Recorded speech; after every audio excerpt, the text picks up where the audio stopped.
¿Cómo le va? Comenzamos el análisis por aquí por DTV, el análisis por Diputados Televisión, en un día en el cual se conoció ya una información que lo dimos también aquí en DTV, en el programa anterior, y que tiene que ver con la convocatoria a una reunión especial, una sesión especial, la sesión preparatoria de la Cámara de Diputados para el próximo día 7 de diciembre a las 12 del mediodía. Esa sesión va a ser para inaugurar, para tomarle la jura a los diputados y a las diputadas electas en las elecciones del pasado 22 de octubre y por supuesto se van a incorporar a la Cámara el próximo 10 de diciembre. La información, por lo menos hasta ahora, lo más importante que está ocurriendo en los últimos días aquí en el Parlamento Nacional. Señor Marco Giorgetti, ¿cómo le va? ¿Cómo está, Fer? Muy bien, bueno, buenas tardes.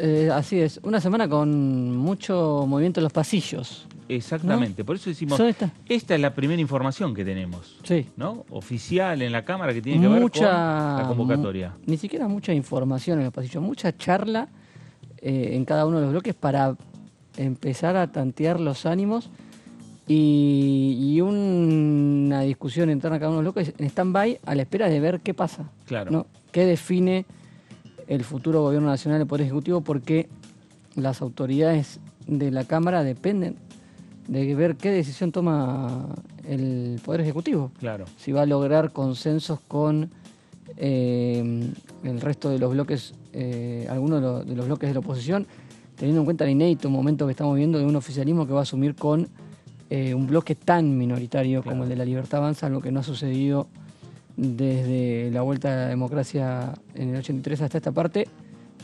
Francamente, nunca un gobierno nacional tuvo tanta desventaja numérica como va a tener La Libertad Avanza en la Cámara de Diputados. Hay que ver qué sucede, qué deciden también el resto de los bloques con respecto a esto. Claro, exactamente. Bueno, ¿por qué? Porque hay diferentes nombres que van sonando. El nombre de Cristian Ritondo, actual presidente del bloque del PRO, un hombre que ha trabajado y ha jugado muy fuerte para que Javier Milei pueda llegar a la presidencia de la Nación. También está circulando el nombre de Florencio Randazzo. En esas informaciones que van circulando señalan que Florencio Randazzo es el hombre que quisiera el presidente electo Javier Milei que presida esta Cámara de Diputados de la Nación.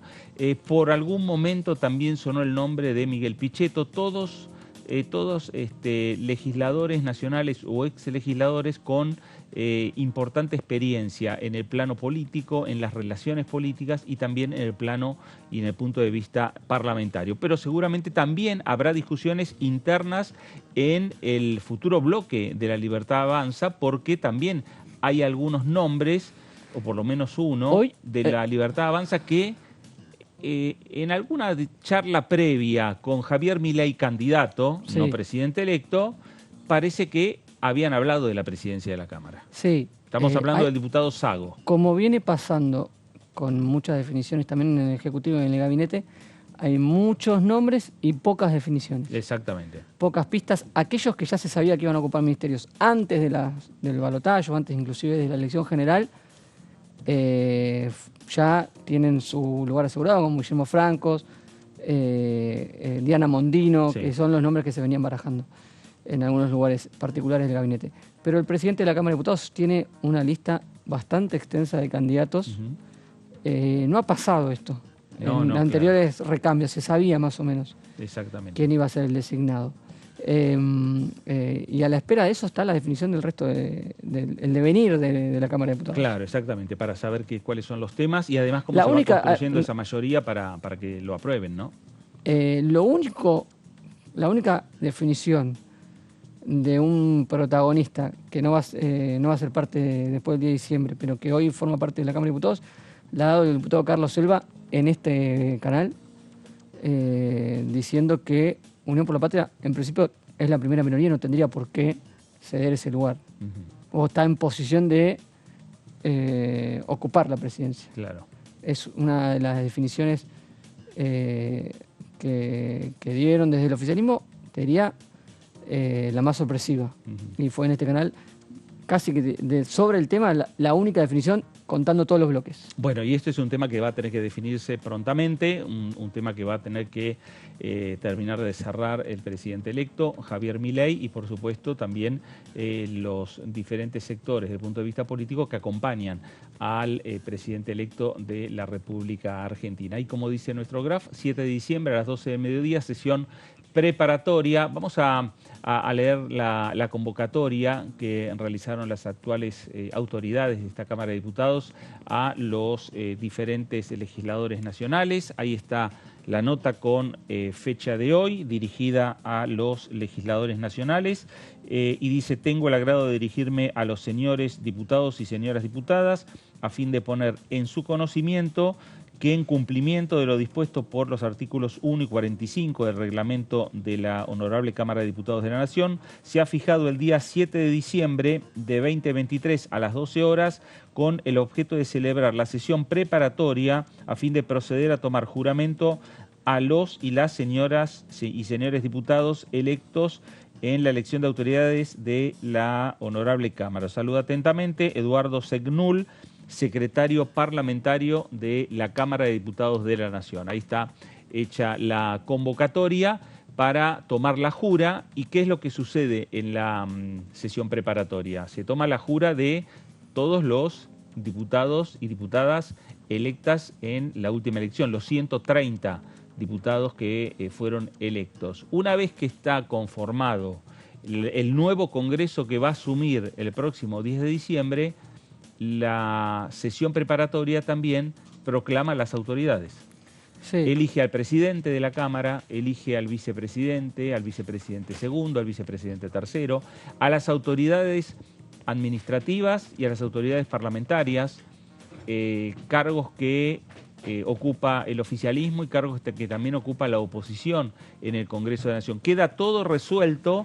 El Congreso que va a trabajar en la República Argentina a partir del próximo 10 de diciembre. Y lo que hace el día 10 de diciembre, después de esa fecha preparatoria, que es el 7, a partir del 10 simplemente lo que es el acto de recordemos incorporarse a la Cámara. Recordemos que el 7 es el último día hábil antes del recambio, porque el 8 es feriado, claro, y cae viernes, sábado 9 y domingo 10. El discurso se dará un domingo. Claro.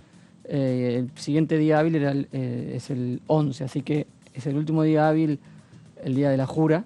Sí. No va a haber en el medio días que queden con la conformación vieja, digamos, de la Cámara de Diputados, claro, y días hábiles. Bueno, así que tenemos las fechas desde la fecha de hoy hasta el día 7 para resolver quiénes son las nuevas autoridades de la Cámara de Diputados de la Nación. Señora Laura Serra, ¿cómo le va? Buenas tardes. Hola, compañeros, ¿cómo les va? Seguramente Muy buenas nombre, tardes. Laura. Buenas tardes. ¿Y qué les parece si yo soy presidenta de la Cámara de Diputados? ¿Qué les parece? ¿Por qué no? Hay tanta danza de nombres. Pero bueno, también usted, Fraquel, Marco, ¿por qué?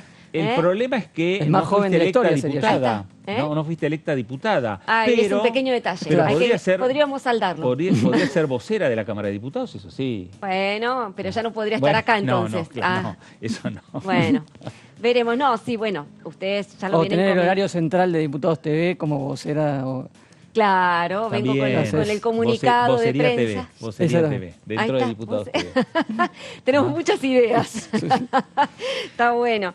No, a ver, todo esto viene, me imagino, a colación de toda esta indefinición, sí, claro, que venimos dando cuenta en estos últimos días, propio de toda transición también, hay que decirlo. Las transiciones traen muchas incertidumbres y que, bueno, se van a ir resolviendo conforme pasen los días, conforme pase también el armado que está haciendo ahora el flamante presidente electo, Javier Milei, de su gabinete, de las personas que él quiere en los cargos políticos más relevantes. Uno ya lo reveló, que va a ser Guillermo Francos al frente del Ministerio del Interior, una cartera política por excelencia, y la otra, sin duda, que va a ser la presidencia de la Cámara de Diputados, claro, que también es un cargo político muy importante, máxime por la intención que tiene, y ya lo ha hecho público, el presidente electo, de que va a enviar, no bien asuma, en diciembre seguramente lo hará, un proyecto de ley ómnibus o varios proyectos de ley, pero sin duda, bueno, lo que va a marcar el inicio de su gestión en materia parlamentaria y que seguramente va a hacer hincapié en lo que tiene que ver con lo económico y fiscal, claro, ¿no? Que es su preocupación, su prioridad. Con lo cual, bueno, hasta tanto él no defina cómo va, sobre todo cómo va a armar sus alianzas en la Cámara de Diputados, porque recordemos, los libertarios no van a tener mayoría, tampoco la tendrían en una eventual alianza con la ala dura del PRO. Siempre hacemos este hincapié, ¿no? El hecho de que aunando las fuerzas de la centroderecha, digamos, ¿no? O mejor dicho, de la derecha, ¿no? Alcanzarían con mucha fuerza los 90 diputados. Claro. Recordemos que el quórum se alcanza con 129, con lo cual tienen un trecho, una cuesta muy empinada para subir. Y bueno, eso requiere de una estrategia muy meticulosa, ¿no? Porque cuando uno, entroniza a un determinado sector o uno privilegia a determinado sector para entablar alianzas, muchas veces generás rispideces en el otro lado. Exacto. Y los pones del lado de enfrente. Entonces hay que saber conjugar, y ahí está un poco la habilidad política, de saber conjugar los distintos intereses en juego para el objetivo que se quiera alcanzar, que sin duda es aprobar las nuevas leyes en el Congreso. En la Cámara de Diputados, la primera minoría seguirá siendo el del Frente de Todos, hoy, Unión por la Patria, a partir del 10 de diciembre. En el Senado, también Unión por la Patria va a tener una importante presencia del peronismo kirchnerista, exactamente, están a 2 del quórum, con lo cual la gobernabilidad parlamentaria, o lo que tiene que ver estrictamente el parlamentaria, está muy complicada, no imposible, yo siempre digo, es complejo, no imposible, pero todo depende del juego político y del juego de alianzas que priorice o que privilegie el futuro presidente, el presidente electo. Sí. Así que bueno, estamos un poco ahí. No, o sea, lo que quiero decir es, excede los nombres. Si es Ritondo o es Randazzo, que sobre ellos estamos hablando en estos días, tiene que ver con qué tipo de alianzas vos vas a forjar de acá, por lo menos en este mes. Claro, para empezar las discusiones con el Congreso, ¿no? ¿Y si bien esos son los nombres que se mencionan, en calidad de qué son propuestos? Si como diputados de una oposición aliada y que da gobernabilidad, o como parte de la alianza de gobernación, pues son dos cosas distintas. Absolutamente. Ahí va a estar también la cuestión que no termina de definirse y que están todos esperando a ver qué pasa, ¿no? Claro. Exacto. Y a partir también de los anuncios que va haciendo el presidente electo por estas horas, y de aquí al 10 de diciembre seguramente habrá otros anuncios, y eso también está generando, bueno, discusiones por fuera del Parlamento Nacional, discusiones en las gobernaciones provinciales, cuando habla del tema de no hay más plata para la obra pública.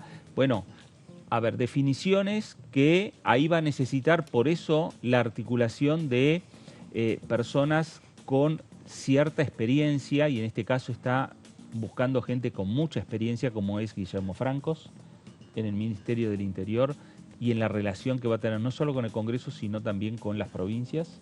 Y por el otro lado, más allá que sea Cristian Ritondo, Florencio Randazzo, está metido en Miguel Pichetto, no sé, son nombres que tienen manejo también para entablar discusiones dentro del oficialismo, con la oposición y también con los gobernadores, ¿no? Claro, pero cada uno con un perfil distinto, porque totalmente. No todos hacen ese juego que vos acabás de describir. Y hay que ponerlo, y hay que decirlo con las letras como son, digamos, ¿no? O sea, Randazzo, Florencio Randazzo, recordemos su nombre del peronismo bonaerense, es un hombre que parlamentariamente no aporta demasiados votos, claro, pero él se vanagloria de tener un buen trato con eventuales peronistas que podrían acompañar algunas leyes. Peronistas, es decir, yo sacaría a los kirchneristas. No, por supuesto, estoy hablando del peronismo. Sí. Eso te reduce un poco el peronismo. No, por eso. Yo estoy hablando del peronismo ortodoxo. Sí. Estoy hablando del peronismo de las provincias, de los gobernadores. Claro. Entonces, ahí tenés una alianza que podría llegar a ser, por supuesto, insuficiente. Necesitas, obviamente, Claro. un juego un poquito más amplio, pero estaría sumando una pata que no estaría aportando, y pongo el potencial, no estaría aportando la figura de Cristian Ritondo, que ella sí aporta, en principio, 43 diputados, en principio, o sea, numéricamente Claro, es más. Más un número fidelidad. Es más importante. fidelidad, pero al mismo tiempo te podría cerrar la puerta para una ampliación de poder... Por fuera de Juntos por el Claro. Cambio, digamos. Por fuera de Juntos por el Cambio, sumar peronistas, Claro. etcétera. Te Entonces, asegura los 90 diputados vas a tener, pero sí, vas a tener siempre hay que sesiones verlo, en sí. minoría, ¿no? Hay Cambiemos que ver. pudo hacer unos 2 primeros buenos años aquí en la Cámara de Diputados con un número similar, con 90 y pico. Bueno. Pero había 2 bloques que dieron Sí. mucho apoyo. Bueno, ahí Claro. está. La cuestión es si Javier Milei va a replicar ese modelo, pero para eso Se tendría que dividir el peronismo. Sí. tienen que pasar dos cosas que pasaron en 2015, habrá que ver si sucede en esta oportunidad, que es que se rompa el bloque del Frente de Todos, que efectivamente eso pasó en 2016, se armó un grupo de aproximadamente 20 diputados peronistas del interior que le dieron gobernabilidad a Mauricio Macri y aprobaron buena parte de las leyes económicas que él requería. Eso en primer lugar. Por ahora no se está viendo esa fisura, No, claro. por ahora no, pero, digamos... En no- aquella oportunidad fue en marzo la ruptura. Sí, creo. febrero. Claro. Por ahí. Febrero, antes de la apertura de sesiones Sí, ordinarias. y sin Y también extraordinarias. estaba el bloque del Frente Renovador. Claro. Y estaba en esa además época. el bloque del Frente Renovador. Tenía que, Perfecto, o ese sea, tenía bueno. que dividirse en 3 el peronismo otra vez. Claro. Exacto, entonces hoy tenés una masa compacta de 105 diputados del Frente de Todos, que bueno, se está de alguna manera intentando abroquelar. Claro. Ahora estas ¿no? declaraciones de un presidente que no va a dar obra pública conspiran un poco con eso que le puedes ofrecer a los gobernadores. Y a ver, en principio uno parecería que golpea obviamente desde el punto de vista de qué va a pasar con aquellas obras que ya Porque nos sentamos están, a negociar que no- encaminadas que- y demás. Ahora, también puede ser una pieza importante para tenerla como negociación. Mira, Habrá Fer, que ver. como todo presidente, uno trata de alguna manera de entender cuál va a ser su lógica, como todo nuevo presidente, uno se apresura en tratar de entender cómo va a ser la dinámica, cómo es su lógica para gobernar. Creo que es muy difícil en estos momentos, primero porque todavía no asumió y segundo porque es un raro bicho de la política, que tampoco es de la política, Claro. es un hombre del cual no tenemos precedentes de los cuales asirnos para decir, Primero- bueno, va a ir para este lado, va a ir para el No. otro. Entonces, la verdad son todas conjeturas y de ahí el mar de incertidumbre en el cual Claro. estamos sumergidos, porque, bueno, de Macri uno podía suponer una cosa, de Alberto Fernández ni qué hablar, pero de Javier Milei es todo incertidumbre. Claro. Entonces, lo que sí queda claro es que lo que viene pregonando en la campaña desde el primer momento hasta ahora lo viene sosteniendo. Ujú. Digo, por lo menos en la parte de lo que tiene que ver con obra pública. Claro. Él desde el primer momento dijo que no iba a haber más obra pública. Sí. Es fuerte. Y es fuerte. Y de hecho Y eso pasa por provocó que el actual ministro de Obras Públicas saliera a hacer campaña en las rutas Sí, para exacto. tratar de, digamos, prevenir a los trabajadores de que guarda que si viene un gobierno libertario, esto podría pasar. Claro. Bueno, a lo que voy es que no es una cosa que, a ver, novedoso, Claro. ¿no? Me parece que es algo que él viene repitiendo. No, claro, lo eso dice, sí. lo dice, creo que por dos Está razones. validado porque lo dijo en campaña. Tal cual. Sí. Lo dice por dos razones. Por una razón pragmática y por una razón ideológica. Claro. Pragmática porque efectivamente no tiene plata. Dice, él no tiene plata, no lo puede hacer. Ujú. Ideológica porque realmente no cree en la obra pública. Claro. Él no lo cree en obra pública.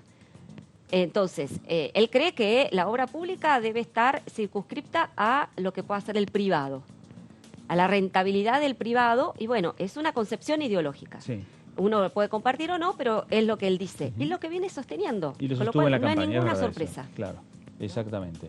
Bueno, veremos ahora los gobernadores cómo se plantan en esta situación, porque ellos ya tienen también un problema extra. Digamos, acá hay un problema porque la democracia validó la postura en campaña de Javier Milei y también validó la postura de los gobernadores en las urnas, en las elecciones provinciales, que también habrán prometido algún tipo de gestión obras y otras obras, ¿no? en sus provincias. Van a estar las dos decisiones democráticas y soberanas de los pueblos de nación y de provincia.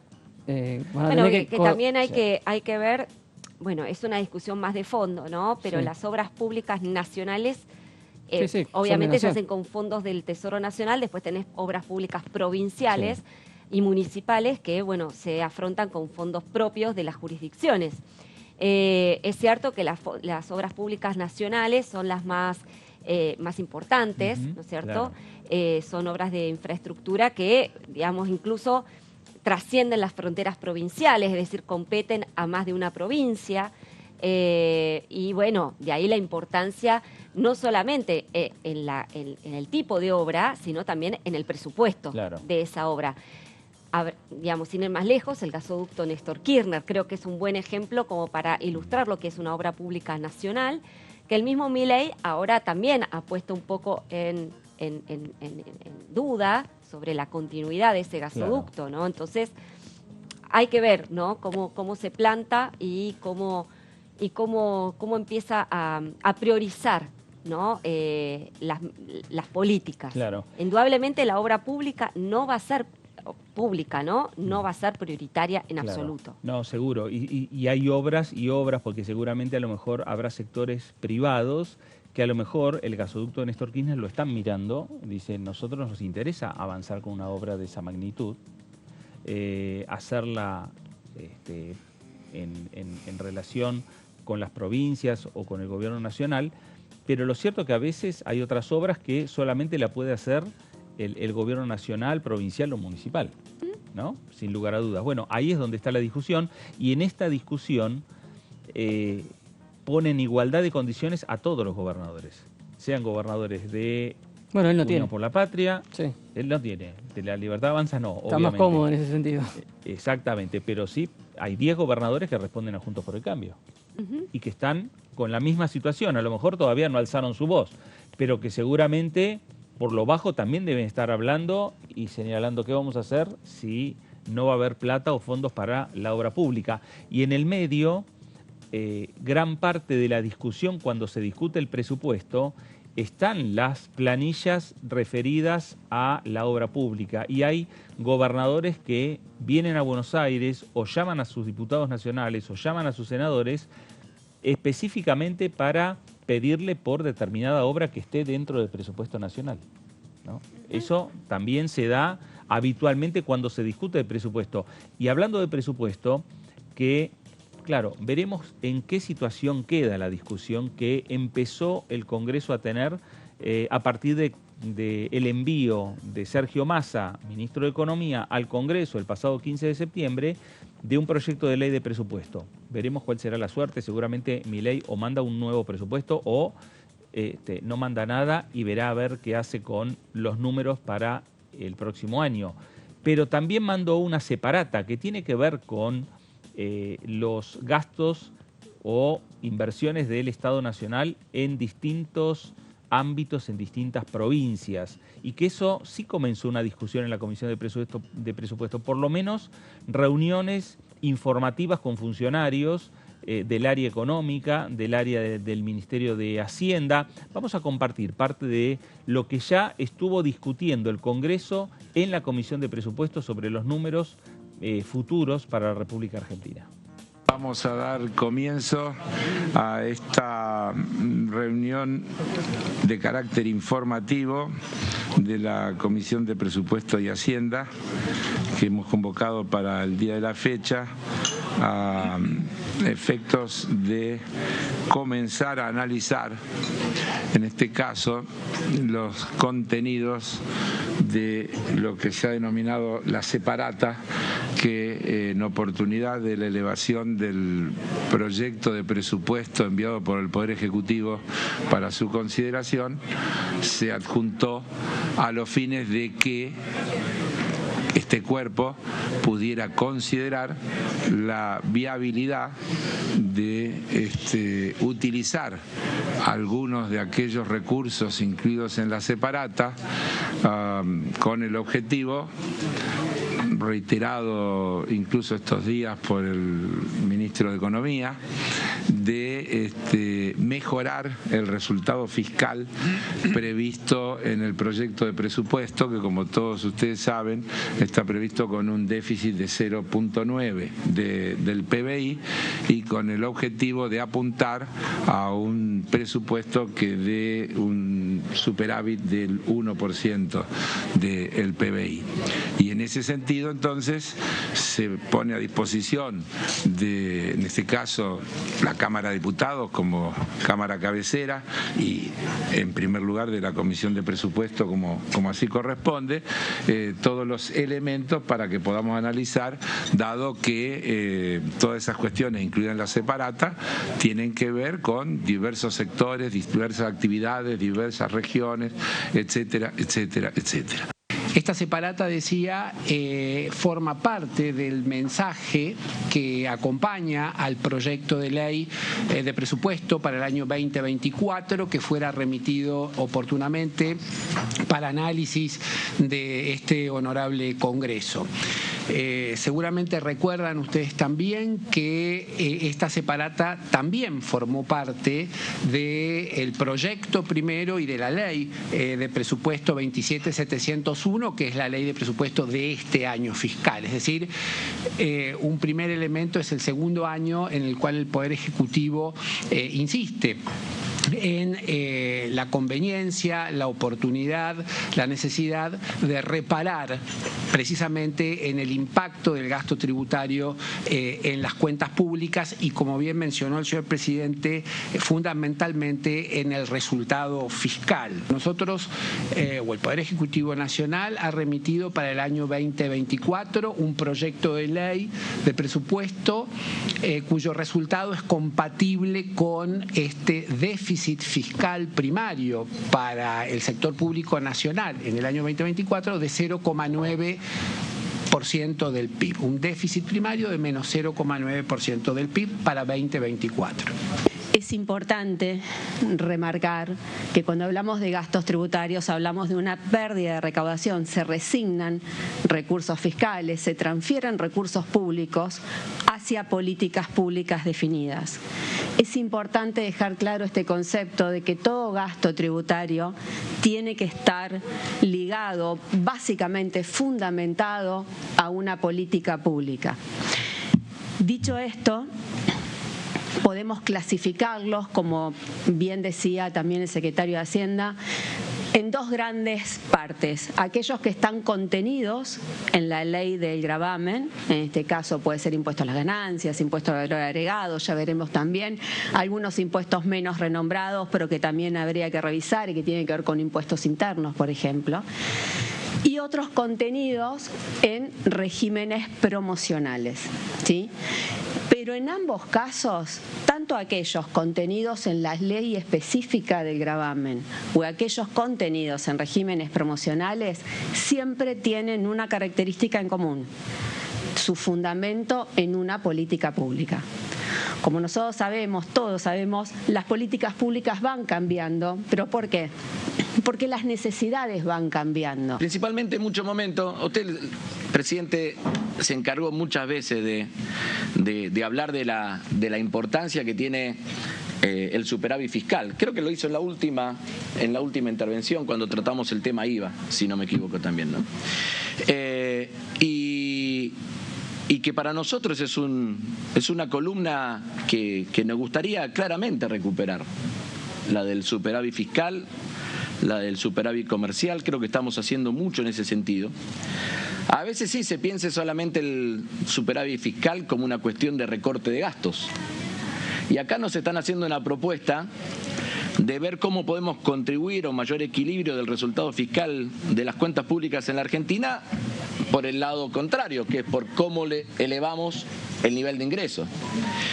Y creo que esa propuesta que nos están haciendo es más que importante. Segundo, también valorar la decisión política de visibilizar este tema.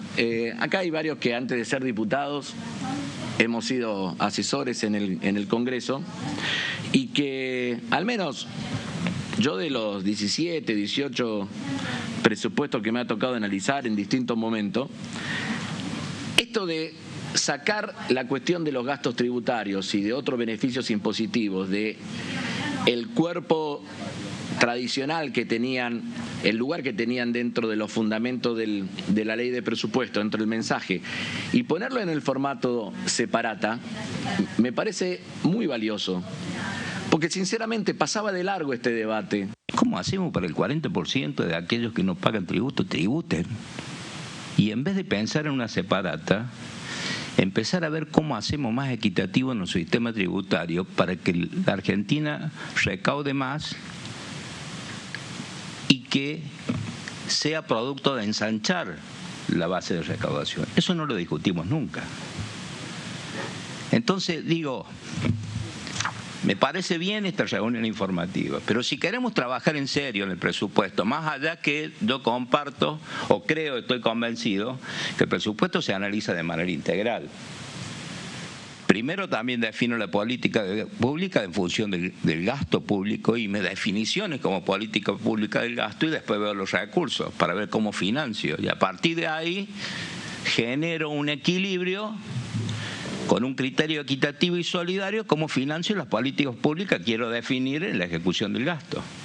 Ahora, claramente, si queremos hablar de política, hablemos, pero claramente la solución no pasa porque nosotros nos tiren la pelota para este lado y decir, definen ustedes. No, primero definen ustedes la política pública y nosotros veremos si acompañamos o no. Bueno, ahí está parte de las discusiones que empezó a dar la Comisión de Presupuesto y Hacienda con el nombre de separata, con el nombre de presupuesto 2024, pero lo cierto es que tiene que ver con los números pensando para el próximo año.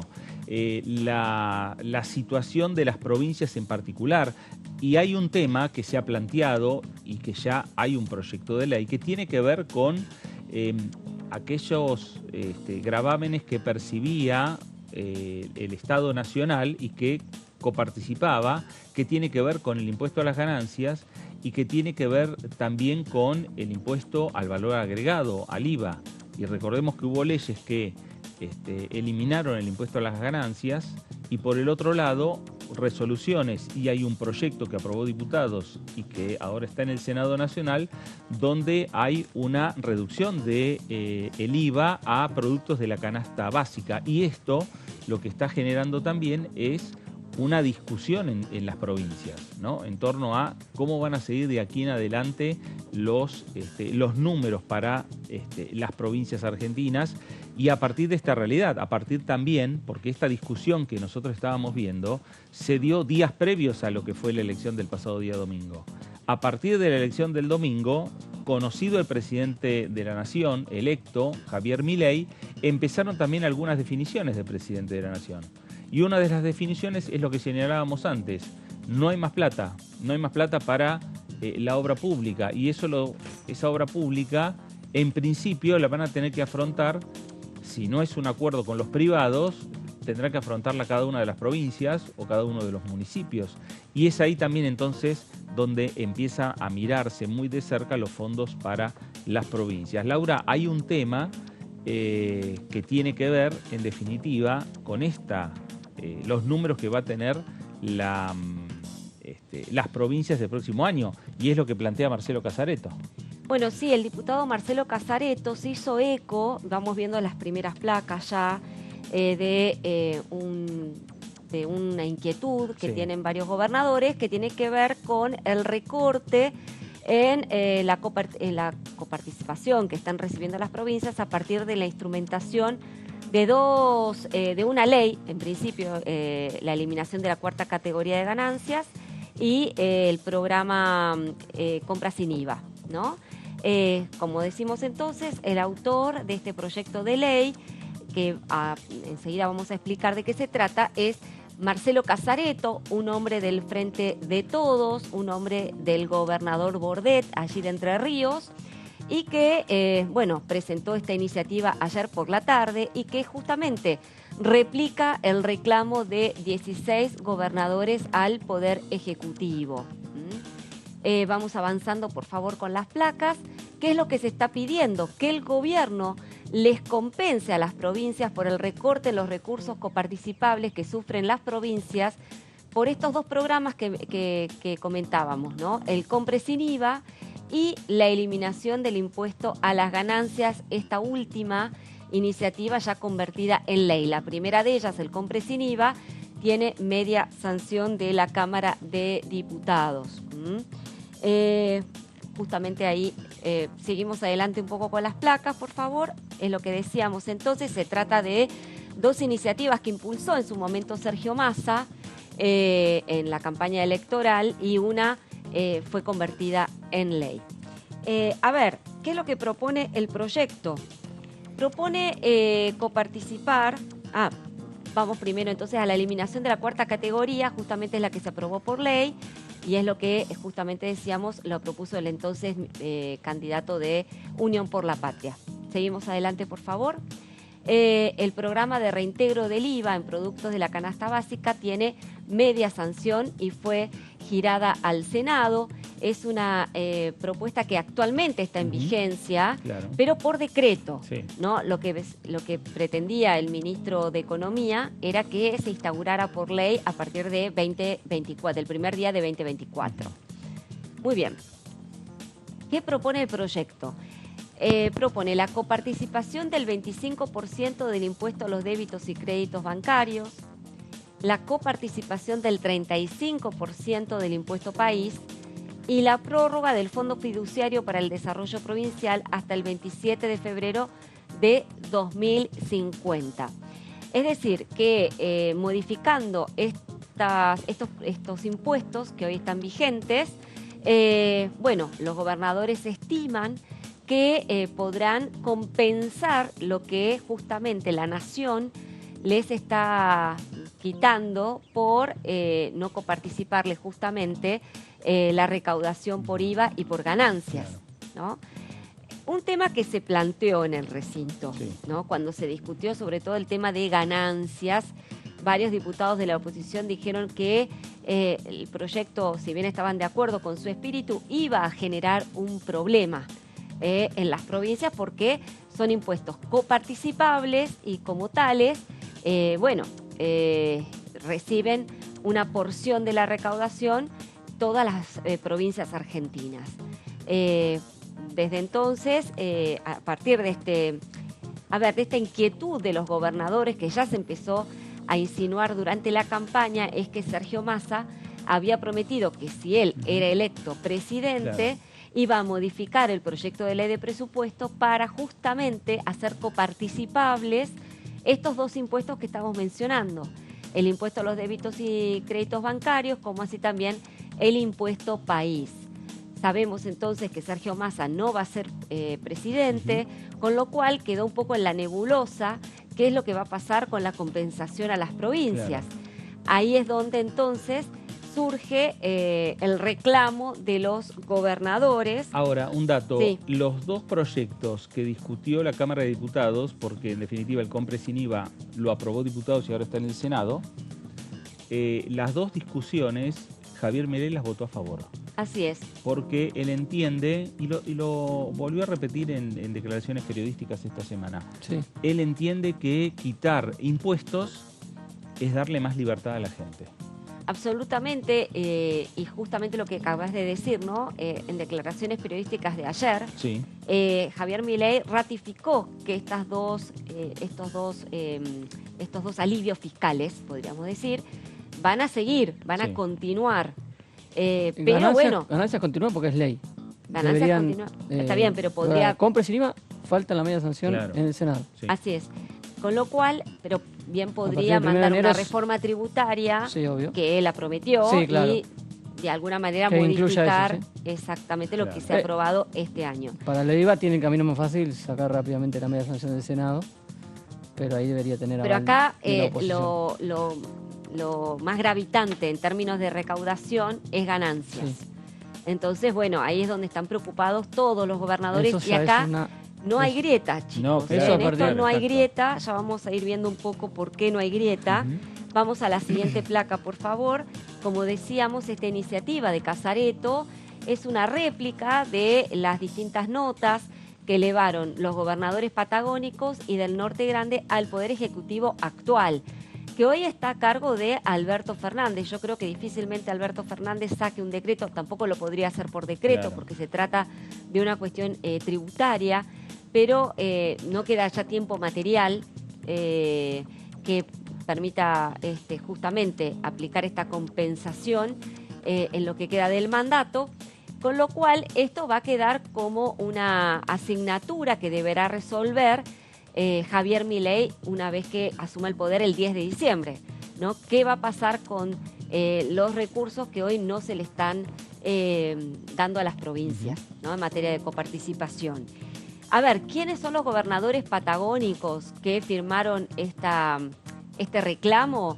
Ahí los tenemos. Tenemos a Gustavo Melella, de Tierra del Fuego, Sergio Silioto, de La Pampa, Alberto Beretilnec, de Río Negro, Rolando Figueroa, de Neuquén, Claudio Vidal, de Santa Cruz, e Ignacio Torres, de Chubut. Ahí estamos viendo a un exdiputado, ¿no? Actual senador, no, ya no es más senador, pero fue senador también, Claro. Ignacio Torres, que pertenece al PRO. Sí.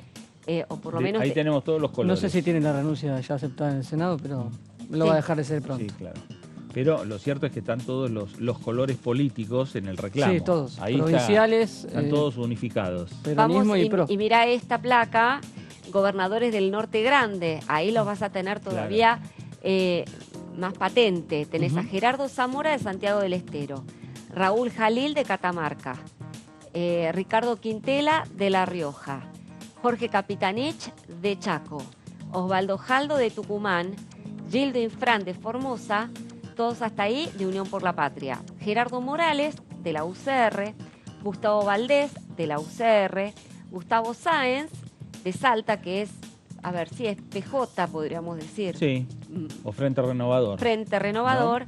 Y Oscar Herrera Aguad, de Misiones, que es un hombre también de un partido político provincial del Frente de la Concordia Misionero. Con lo cual aquí estamos viendo un mosaico variopinto, digamos, de distintos gobernadores que en este sentido están, digamos, todos aunados en este reclamo porque ya lo están padeciendo.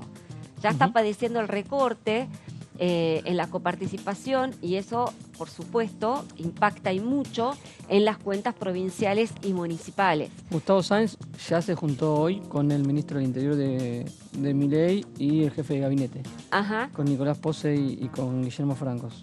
bien. Me imagino que este tema habrá sido uno de los temas, indudablemente, para empezar a resolver. Vamos a la siguiente placa. Al reclamo también se sumaron los gobernadores de Juntos por el Cambio, que ayer tuvieron una primera reunión después de las elecciones, a tal punto que, bueno, las provincias de Mendoza y de Corrientes, estamos hablando del gobernador Rodi Suárez, como el actual gobernador Valdés de Corrientes, hicieron la semana pasada una presentación ante la Corte Suprema y ahí advirtieron que los recortes en los fondos coparticipables por estos dos impuestos se aplicaron sin previa consulta a los mandatarios provinciales. En eso radica el nudo o el espíritu de la presentación que hicieron ante la Corte Suprema. Es decir, que acá estamos viendo un conflicto que tendría dos derivaciones. Por un lado, lo concreto es la Corte Suprema, ya hay una presentación hecha por dos provincias y a la que se podrían sumar el resto, eventualmente. Y volvemos un poco al inicio de lo que decíamos al programa. Depende mucho de cómo se comporte Javier Milei en la relación con las provincias. La otra alternativa es la legislativa. Es decir, ayer se presentó este proyecto de ley, es una réplica de lo que presentaron los gobernadores en sendos comunicados. Vamos a ver si se puede impulsar o no. También depende de, qué tipo de relación vaya a tener Milei con las provincias, ¿no? Si Milei le corta el grifo, por decirlo mal y pronto, a los distritos provinciales, Y bueno, es probable que haya algún tipo de polo opositor aquí en el Congreso, sobre todo en el Senado, para, sacar por ley o impulsar una ley que les permita, recibir esa compensación de alguna manera. La Corte Suprema tiene sus tiempos, los conocemos muy bien. Si bien hay un primer pronunciamiento de la Corte sobre esta cuestión. No nos olvidemos que en 2019 Mauricio Macri, por decreto, dispuso también recortar los recursos coparticipables al extender o también al eliminar la cuarta categoría de ganancias. Eso generó un revuelo en los gobernadores peronistas. Ya había sido elegido Alberto, no sé si había sido elegido, había ganado las PASO Alberto Fernández, eso los envalentonó para ir a la Corte Suprema. Hicieron una presentación, creo que lo hicieron 12 gobernadores o más, no me acuerdo ahora, pero eran muchos gobernadores, hicieron la presentación ante la Corte y la Corte Suprema les dio la razón. La Corte Suprema dijo, señor presidente, en alusión a Mauricio Macri, usted no puede quitar por decreto recursos que son de las provincias. En este caso es discutible porque se trata de una ley, estamos hablando de ganancias, hay una ley. Pero ¿qué es lo que dicen los gobernadores? Se instrumentó por ley, pero acá no hubo un acuerdo previo con los gobernadores. Vos para impulsar una ley necesitarías... Como se hizo en el pacto fiscal. Exactamente. En función del pacto fiscal, tiene que tener un aval previo de los gobernadores. Aquí no lo hubo. Sí, además hubo la ley para en realidad, las ganancias, pero hubo una resolución de economía para lo que varios es el IVA. Varios de los que se están quejando en términos de recaudación, si lo podemos poner en esta carta, en su momento apoyaron políticamente. Pero totalmente, estamos diciendo de que, hubo un conjunto de gobernadores, de legisladores que representan a las provincias, que, en definitiva, dijeron, esto lo bancamos, lo avalamos. Pero acá hay una cuestión importante. Estas dos medidas hoy están en aplicación, estamos de acuerdo, por decreto, pero vence ahora en diciembre. Claro. Sí. Tal recorte a las provincias no se estaría aplicando, por cuanto en la ley se dispuso que esa compensación partía de la porción de la coparticipación que le corresponde a la nación. Entonces, las provincias no estarían sintiendo, por lo menos eso es lo que me explicaban del oficialismo, no estarían sintiendo ese recorte por cuanto hay una compensación. O sea, la nación es como que cede parte de su coparticipación para justamente entregárselas a las provincias a manera de compensación. Claro. Ahora, ¿qué va a pasar en 2024? Ese es el problema. Ese es el tema. Sí. Esa es la pregunta del millón. ¿Qué va a pasar en 2024? Porque ya supuestamente ya la nación recupera lo que le corresponde por coparticipación. Y las provincias se están quedando sin su porción de la torta. Claro.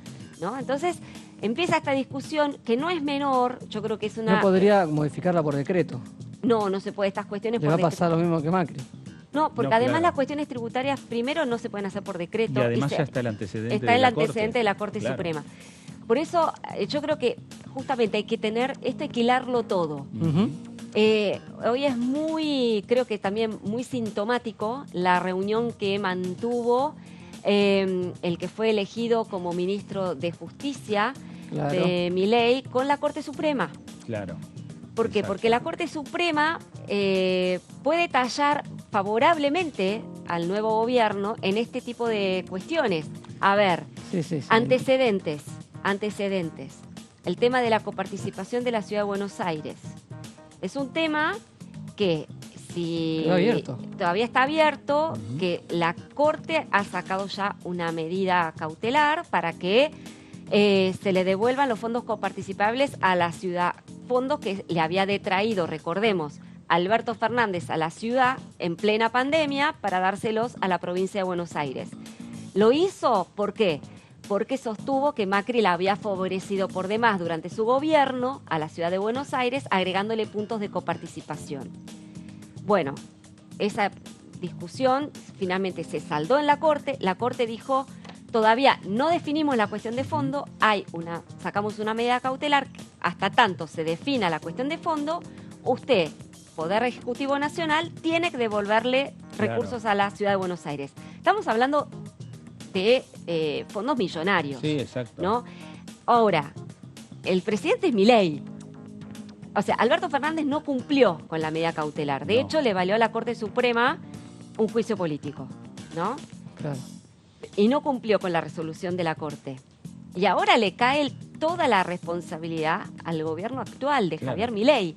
Javier Milei tendría que cumplir con esa medida cautelar de la Corte y darle plata a la ahora jefe de gobierno porteño o a la Ciudad de Buenos Aires, que es Jorge Macri. Claro, exactamente. Entonces, sacarle a la provincia y devolverla a la exactamente. Entonces tenés ese frente ahí abierto y tenés este frente con las provincias. Con lo cual, el tema de la Corte, hay que seguirla con atención. Y esta foto creo que es muy importante en este contexto. Claro. Digamos, donde... No es casual que haya definido entonces tan rápidamente un ministro de Justicia. No, claro. Bueno, ya está entonces, trabajando en el... Y en el medio está también una decisión que tiene que adoptar la Corte, porque hay una presentación que hizo la Ciudad de Buenos Aires respecto al incumplimiento de la Nación por eso, sobre la decisión la que Corte tomó la Suprema Corte. puede o decir, bueno, ahora Poder Ejecutivo acate lo que nosotros hemos hecho, o puede quedarse en el molde, sacar una decisión de fondo un poco más light. Claro. Pero eso entra en el juego de las negociaciones con la Corte Suprema. Por eso es que esa foto que se conoció esta mañana del nuevo ministro de Justicia con la Corte Suprema en pleno, habla de una intención de llevarse bien con la Corte Suprema. Claro.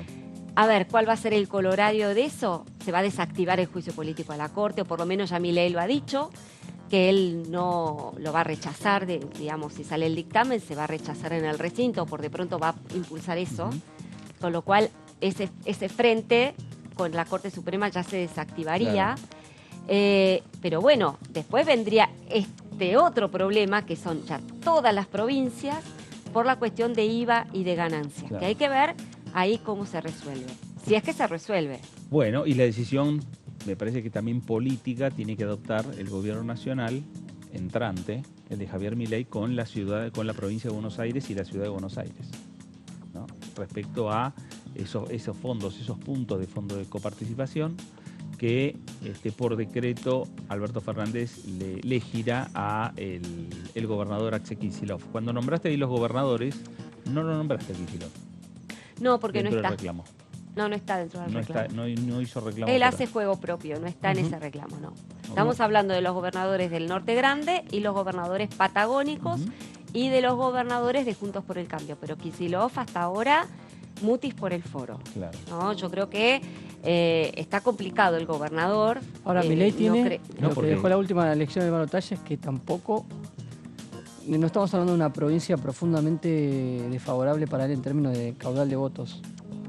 Ha sacado el 49% de los votos de la provincia de Buenos Aires. Y el 49% que lo votó en la provincia de Buenos Aires. En el balotaje. En el balotaje. Que no son votos propios. Claro. En los de Kicillof son votos propios, ¿no? No, por supuesto. O sea, me parece que hay que distinguir una cosa de la otra. Kicillof ganó, usted recuérdeme el porcentaje. 44. Sí, 54%. No. 44, perdón. 44% de los votos son votos propios. Claro. No se los tiene que... En cambio, los de Milei son votos propios más prestados, ¿no? Con lo cual ahí un poco se diluye el peso específico del voto de Milei en provincia de Buenos Aires. Bueno, me parece, ¿no? Sí, claro, exactamente. Bueno, vamos a irnos a la pausa para regresar y seguir hablando de estos temas, de la agenda que se viene en el Congreso, que ya tiene fecha la reunión preparatoria, la fecha para que juren los diputados y las diputadas electas en el mes de octubre y que asuman formalmente y se incorporen al Congreso el próximo 10 de diciembre. Pausa, esto es El Análisis por aquí por DTV y regresamos enseguida.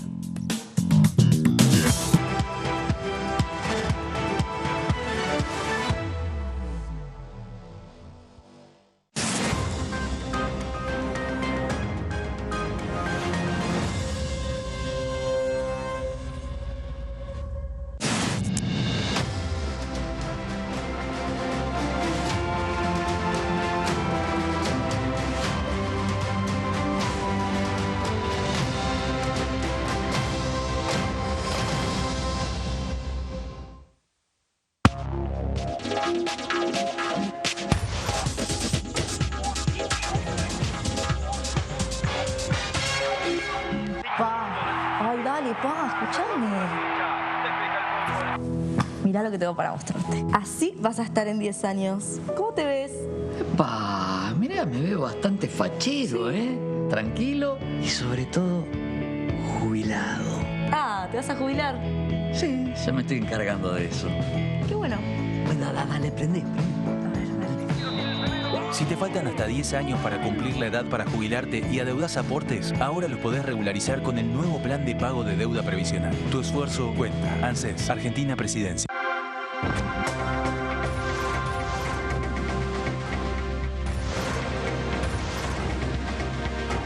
Ellos son tu voz. En DTV, el resumen. DTV, el periodismo en el Congreso.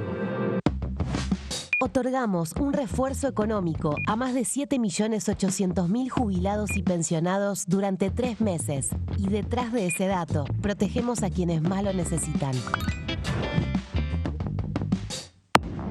¿Cómo andan? Buenas tardes, buenas noches, ya cerrando el día. Tengo información extraoficial de que que 2 jueces habrían hecho un descargo por escrito. 2 descargos por escrito. Sí, no sé, de todos modos, por más que hagan descargo por escrito, en la próxima reunión, si quieren, pueden estar presentes. Tuve 22 meses, presenté 40 proyectos de ley, acompañé más de 120. Estuve en proyectos muy interesantes y en leyes que se aprobaron muy interesantes para la gente, que es lo que nos queda, ¿no?, de este paso tan corto por el Congreso, de un equipo de trabajo increíble, de compañeras y compañeros del bloque, en donde pusimos todo para poder trabajar en pos del bien común. DTV, tercera edición, de lunes a viernes.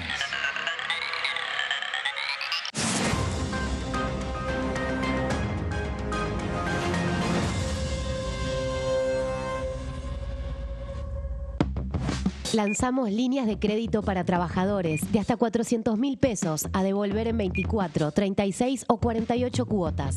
Y detrás de ese dato, más argentinos pueden progresar.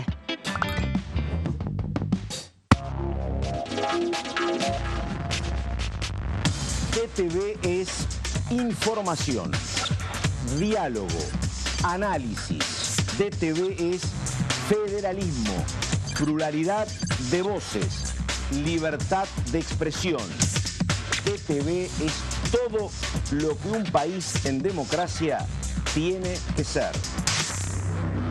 DTV es tu voz en el Congreso. Este 2023 seguí eligiéndonos. DTV, el periodismo en el Congreso.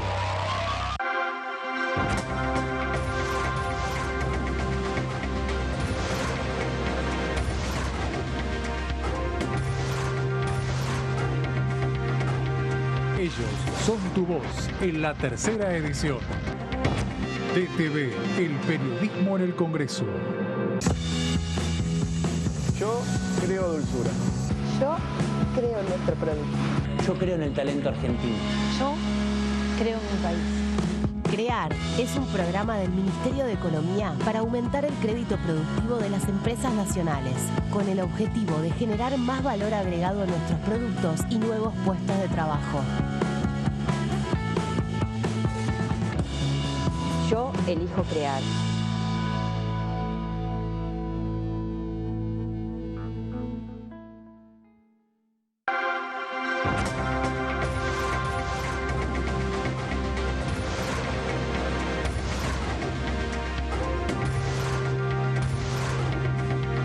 Ellos son tu voz en la tercera edición.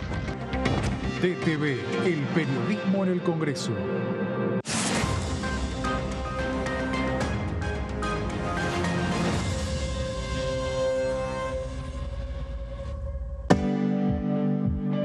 Si somos dueñas y dueños de nuestros libros, somos protagonistas de un futuro mejor.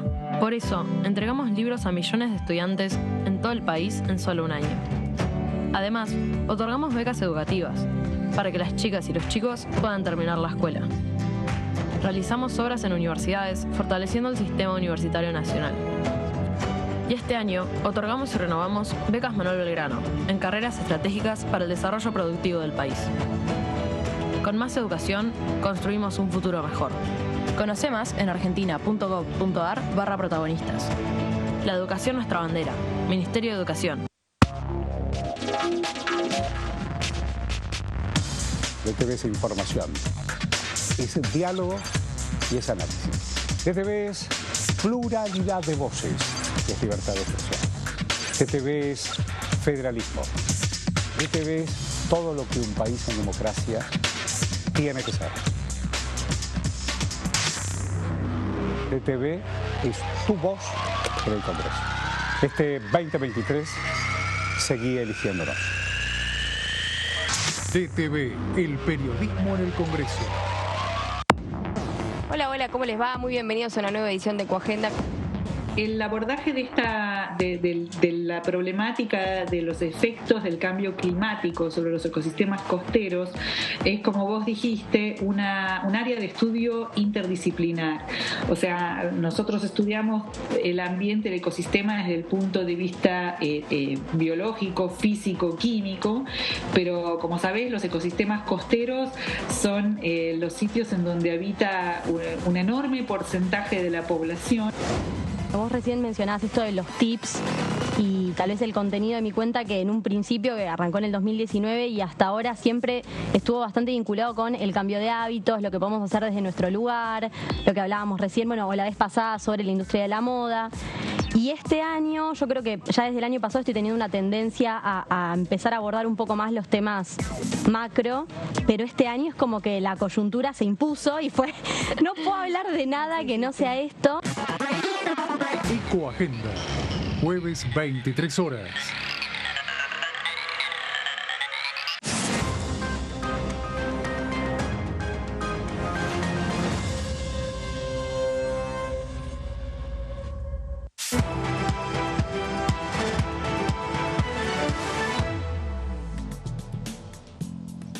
Muy bien, regresamos aquí a el análisis por DTV, el análisis por Diputados Televisión. Como dijimos en el bloque anterior, el próximo 7 de diciembre va a ser la jura de los diputados y de las diputadas electas el pasado 22 de octubre. Se van a incorporar el 10 de diciembre a la Cámara de Diputados y esta sesión preparatoria va a tener que definir las nuevas autoridades también de la Cámara. El presidente, los vicepresidentes,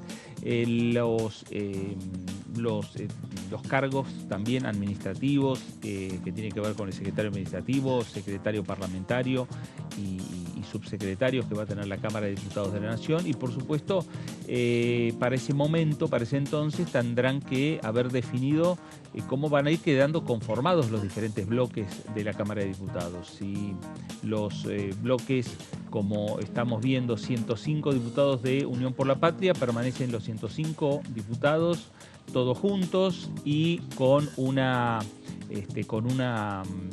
presidencia determinada, ¿no? Y lo mismo va a suceder con Juntos por el Cambio. Veremos de qué manera se reorganiza Juntos por el Cambio después de lo que fue el acuerdo en su momento entre Mauricio Macri y Javier Milei, y con esta realidad que lleva a Javier Milei a la presidencia de la Nación. Bueno, un panorama interesante que se abre de aquí al día 7, y al día 7 va a ser el momento de la jura, repetimos, de los legisladores nacionales electos el 22 de octubre, y esa reunión, esa convocatoria está hecha para las 12 del mediodía.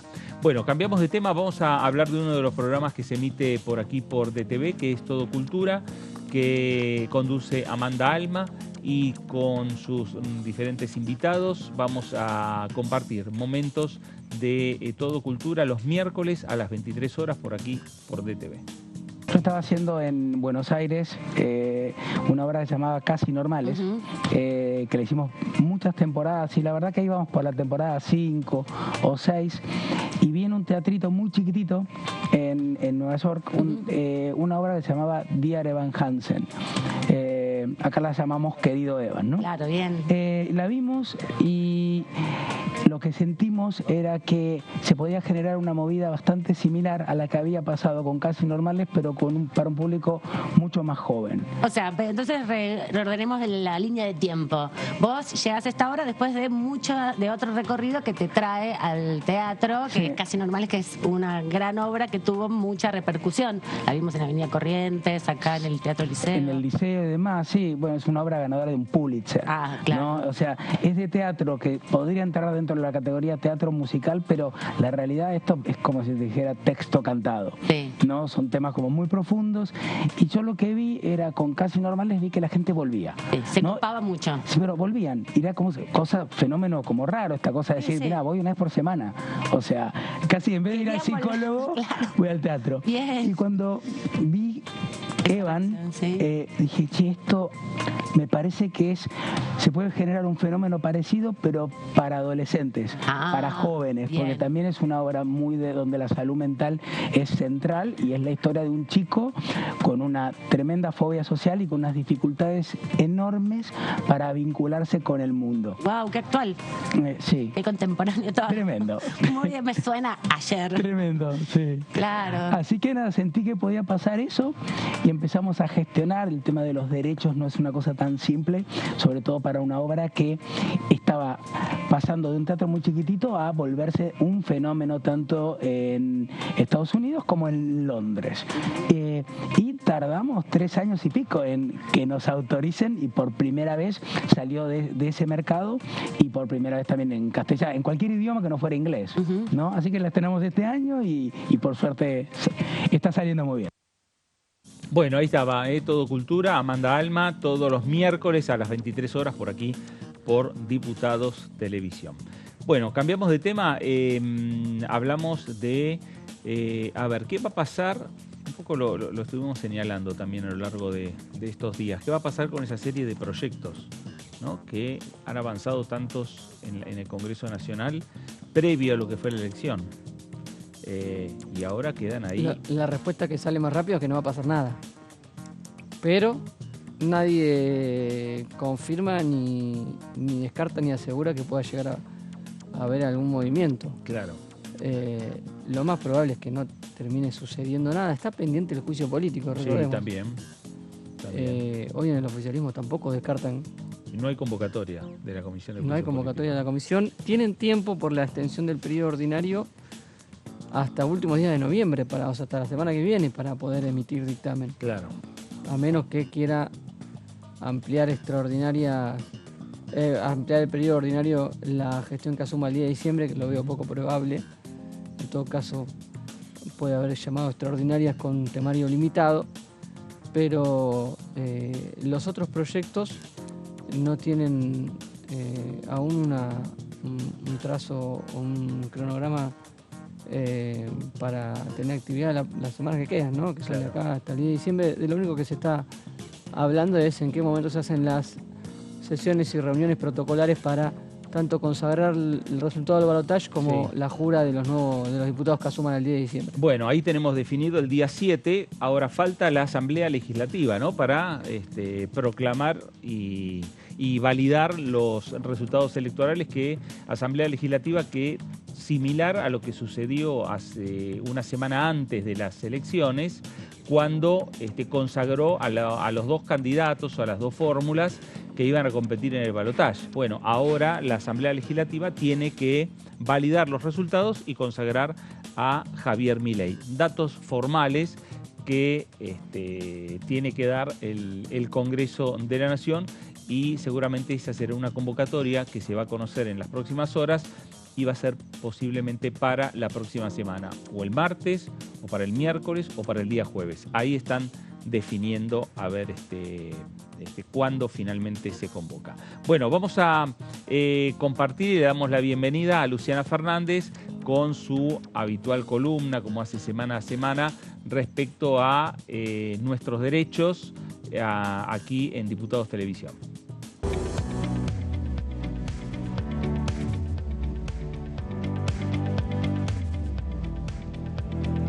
Fer, Laura, Marcos, bueno, muy buena jornada. En el segmento del día de hoy de Conoce tus Derechos vamos a hablar sobre derechos laborales respecto al trabajo no registrado, ¿sí? Es un tema que toca de cerca a muchísimas personas con la cantidad de empleo informal que hay actualmente. También qué pasa con este tema del monotributo que muchas veces encubre una relación laboral. Bueno, vamos a ir viendo todos estos temas que hacen al día a día de muchísimas personas, a ver qué dice la ley respecto del trabajo no registrado y en el caso de incurrir en una de estas causales, bueno, saber qué se puede accionar legalmente frente a los estrados judiciales. Así que lo vamos a ir viendo en unas placas a ver en qué consiste el tema del día de hoy. Dice, ¿qué es el trabajo no registrado? Es el llamado trabajo en negro, que se da cuando no estás inscripto en el libro de registro que debe llevar el empleador y no estás dado de alta en ANSES. Ese es el típico trabajo en negro, ¿no? Que claro, no está registrado, que no figura legalmente en ninguno de los organismos, como dice acá, en el libro que debe llevar el empleador, tampoco en la ANSES, porque se supone que ese empleador, al estar ese trabajador en negro, no está haciendo los aportes y las contribuciones que es una obligación que tiene incluso el empleador para tener registrado y bueno, que también este trabajador pueda acceder a todos los beneficios que implica tener un trabajo registrado. Vamos a ver en la segunda placa, dice, ¿qué beneficios tiene el trabajo registrado? Bueno, cuando estás registrado tenés obra social, asignaciones familiares, aportes jubilatorios, cobertura en caso de accidente de trabajo, seguro por desempleo, esto todo lo que establece la ley, ¿no? Legalmente los beneficios o los derechos, podríamos decir, pero no son beneficios, son derechos que tienen los trabajadores por estar bajo el régimen del trabajo formal. Por ejemplo, cuando hablamos de asignaciones familiares, pienso en una mujer embarazada, ¿no? Que tiene derecho a acceder a los días de licencia correspondientes que le sigan pagando el sueldo. Bueno, una mujer que está claramente trabajando en la informalidad, en un trabajo negro, no puede contar con este derecho, tampoco tiene manera de poder acceder o de reclamarlo legalmente, ¿no? Porque no está bajo una relación de dependencia, no está bajo un empleo formal, un empleo registrado, y por eso decíamos, el tema de la obra social, las asignaciones familiares, los aportes jubilatorios son sumamente importantes y creo que es uno de los principales desafíos a los cuales luego el gobierno, a medida que van pasando los años, se termina enfrentando y tiene que hacer frente con las moratorias, porque es como que una cadena, una cosa lleva a la otra, es una rueda, ¿no? Al tener trabajo informal que no está registrado, empleo negro, lo que te permite, o sea, de alguna manera lo que te impide es, por un lado, que no tenés los aportes, las contribuciones patronales, que es una obligación que tiene el empleador, pero también por otro lado, ese trabajador no está tributando para poder tener en el futuro, cuando tenga la edad y los aportes necesarios, de acceder a una jubilación. Entonces, muchas veces te encontrás con gente que capaz que trabajó toda la vida, pero de esos 30 años de aportes que te pide la ley previsional para poder jubilarte, justamente, por ejemplo, pudo haber trabajado 20 años en la formalidad y 10 años en la informalidad, claro, o capaz que toda la vida trabajó en la informalidad. Entonces, a la hora de jubilarte, no tenés manera de poder probar los años de aporte correspondientes y ahí se arma todo un problema con el tema del acceso a la jubilación y es donde el Estado tiene que recurrir a las moratorias para poder de alguna manera ir ayudando o solventando esos ingresos, esa falta de aportes legales, podríamos decir, o en blanco, que le faltó al trabajador para acceder a las jubilaciones. Y tenemos otra placa más que dice, ¿cómo sé si estoy registrado o no? Es un tema también esto, ¿no? Porque capaz que tu empleador te dice, estás registrado y por ahí no lo estás. Bueno, tenés forma de saber si estás registrado o no. Dice lo siguiente, pedile a tu empleador que te muestre el libro de registro, que es una obligación que debe tener en la empresa, en la pyme, en el lugar donde trabajás. Debe tener el libro de registro. Hacer la consulta en las terminales de autoconsulta del ANSES, que esto lo podés hacer incluso por los medios virtuales a través de la página de ANSES. Consultar en la AFIP también, ¿no? AFIP y ANSES, sumamente importante porque son los organismos que van a intervenir para, de alguna manera, el cobro de las contribuciones, de las cargas patronales que tienen que acreditar los trabajadores por tener el trabajador en blanco. Claramente, si no figurás en AFIP y no figurás en ANSES y claro, hay algo, está flojo de papeles ese empleador y claramente podés es denunciar esa relación laboral que no está inscripta y que de alguna manera está en negro. Tenemos una placa más, la última dice: cuando entré a trabajar firmé un contrato de trabajo. ¿Eso quiere decir que estoy en blanco? La respuesta es que no.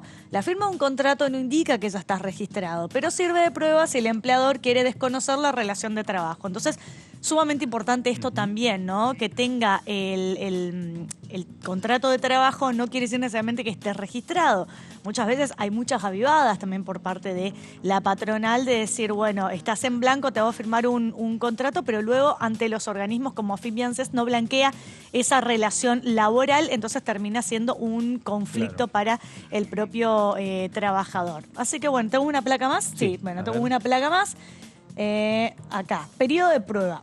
Mi empleador dice que no me registra porque estoy a prueba. ¿Eso es legal?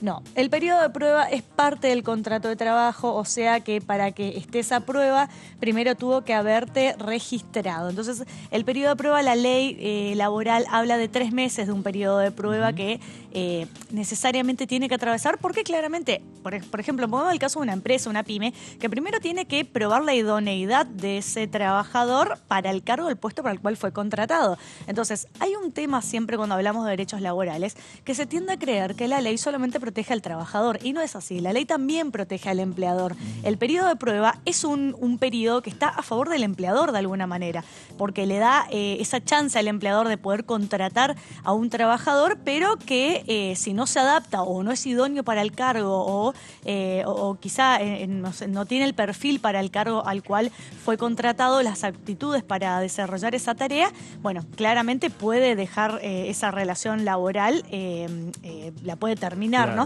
Sin que eso implique ningún tipo de responsabilidad. Por eso siempre cuando hablamos de derecho al trabajo hay que entender que el derecho al trabajo surge para proteger a ambas partes, al trabajador y también al empleador, por más que históricamente, si uno se remonta al inicio del derecho laboral, surge más que nada en favor del trabajador, porque habían muchísimos abusos por parte de la patronal, de los empleadores, en la época de la industrialización, podríamos decir. Había mucha explotación en las fábricas respecto a la cantidad de horas que trabajaban las personas, las mujeres, los niños, inclusive es por esto que surge históricamente el derecho de trabajo. Pero a medida que fue evolucionando, ese derecho lo que busca es poner en un mismo pie de igualdad tanto al trabajador como al empleador, que hayan abusos, porque a veces pasa esto también, de que hay abusos por parte de los trabajadores, por ejemplo, con el tema de las indemnizaciones, los juicios laborales. Claro. Claramente eso hay que reverlo, porque muchas veces hay abusos de esa parte, como también hay abusos de parte de los empleadores. Por eso la ley laboral es una ley que busca poner en un mismo pie de igualdad para evitar situaciones de desequilibrio tanto en el trabajador como también en el empleador. Luciana, gracias por traer este tema, porque cuando se habla del tema laboral, no solo de los derechos, sino de lo que tiene que ver, en definitiva, con las leyes laborales en la República Argentina, es un tema que desde hace tiempo distintos sectores señalan que es necesario rediscutir. Lo señalan sectores políticos, lo señalan sectores que tienen que ver con la industria, los sectores que tienen que ver con la representación de los trabajadores. Bueno, es un tema pendiente dentro de las diferentes discusiones que tiene la República Argentina, el tema laboral. Y ahí es necesario, a la hora de avanzar, de modificar, poder estar en una mesa y acordar los diferentes sectores, los sectores del trabajo, los sectores de la industria, los sectores, en definitiva, de políticos, en el ámbito de donde se tienen que dar las discusiones, que es aquí en el Parlamento Nacional. Cambiamos de tema y hablamos de las nuevas autoridades que tiene que tener el Congreso Nacional, la nueva realidad política que va a producirse a partir del próximo 10 de diciembre. Conversamos este tema con el diputado Carlos Selva, diputado del Frente de Todos por la provincia de Buenos Aires, que decía lo siguiente. Pero históricamente las elecciones se definieron el 30 de octubre y la composición de las cámaras. Así que bueno, habrá que ver qué decisión toma mi bloque. Esta es una opinión personal nada más. Creo que el rol del Congreso en un gobierno que ha sido planteado ante la sociedad con la metodología de avanzar sobre un montón de cosas que para nosotros son irrenunciables, creo que el rol del Congreso fuerte va a ayudar a la armonía que tiene que tener la democracia. Ajá. Perdón, ahí está. No, diputado Mauricio Cantando lo saluda. Creo que fue en 2015, 2016, no sé si usted era diputado, me parece de esa época también, y ahí se eligió a Emilio Monzó como presidente de la Cámara de Diputados, aunque tenían 85 diputados en el PRO, entendiendo de que era el gobierno y tenía que tener un representante. ¿Esto puede pasar ahora, cree usted?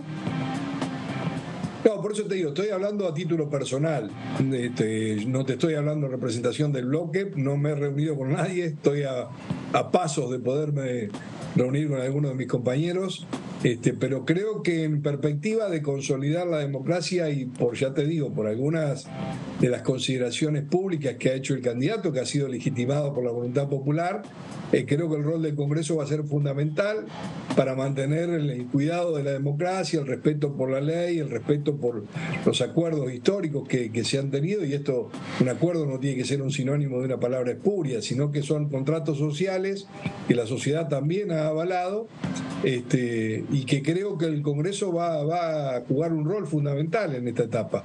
Así que creo que si se respeta la voluntad que se tuvo, porque esto también es cierto, una discusión que hay que dar cada vez que hay un balotaje, históricamente pareciera ser que es en contra del justicialismo, ¿no? El justicialismo gana las elecciones, que donde están todos los candidatos arriba, y después pareciera que se junta la sociedad en contra de nuestros candidatos. Más allá, por eso digo, no soy objetivo, porque creo que nos perdimos un gran presidente que es Sergio Massa, eso ya es fáctico, ya pasó, pero ahora creo que el rol del Congreso tiene un rol fundamental. Y reitero, el Congreso se eligió el día 22 de octubre. Bueno, ahí está Carlos Selva planteando y agregando también a la discusión que se viene aquí en las próximas horas y en los próximos días en este Congreso Nacional, que tiene que ver con la conformación, con la composición que va a tener el nuevo Congreso. Marcos. Así es, como decía el diputado Carlos Selva, la composición del Congreso se eligió en octubre, ¿no? En el día del balotaje. Sí. Pero se vienen también para la Cámara de Diputados las sesiones y los actos protocolares que quedan pendientes para esa renovación que se votó en octubre. El primero es que va a haber una nueva Asamblea Legislativa, como vimos hace muy poco tiempo, después de las generales, para ratificar los votos. El 2 de noviembre se realizó la Asamblea Legislativa que ratificó los resultados de las elecciones generales. ¿Se acuerdan? Estuvo Sergio Massa en uno de los palcos, estaba también el diputado Javier Milei y la vicepresidenta electa de la fórmula de la Libertad Avanza.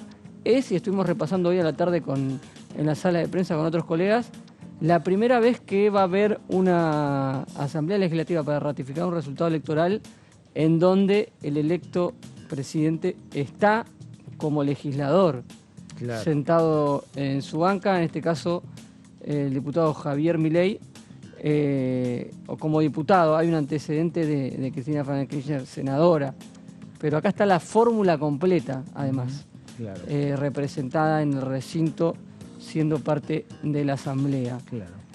Y ahí el interrogante es si va a haber algún mensaje, ¿no? Ante el Congreso, sentado desde su banca, Javier Milei, un mensaje que pueda dar él, que pueda dar también la vicepresidenta electa, Victoria Villarruel. Sí, quizás dicen algo, ¿no? Sí.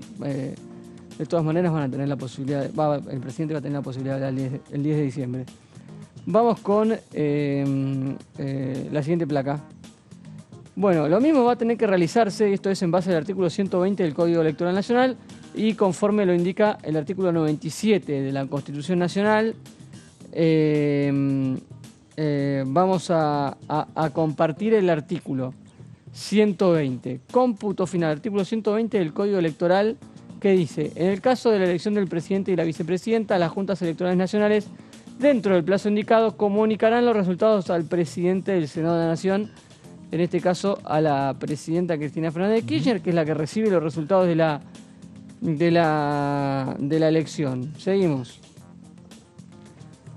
Él mismo convocará de inmediato a la Asamblea Legislativa, es decir, el Senado es el que va a convocar a la Asamblea Legislativa apenas tenga los resultados. Normalmente las asambleas legislativas en general las organiza el Senado. Sí, claro. Es responsabilidad del Senado, a pesar de que se hace en el recinto de la Cámara de Diputados porque...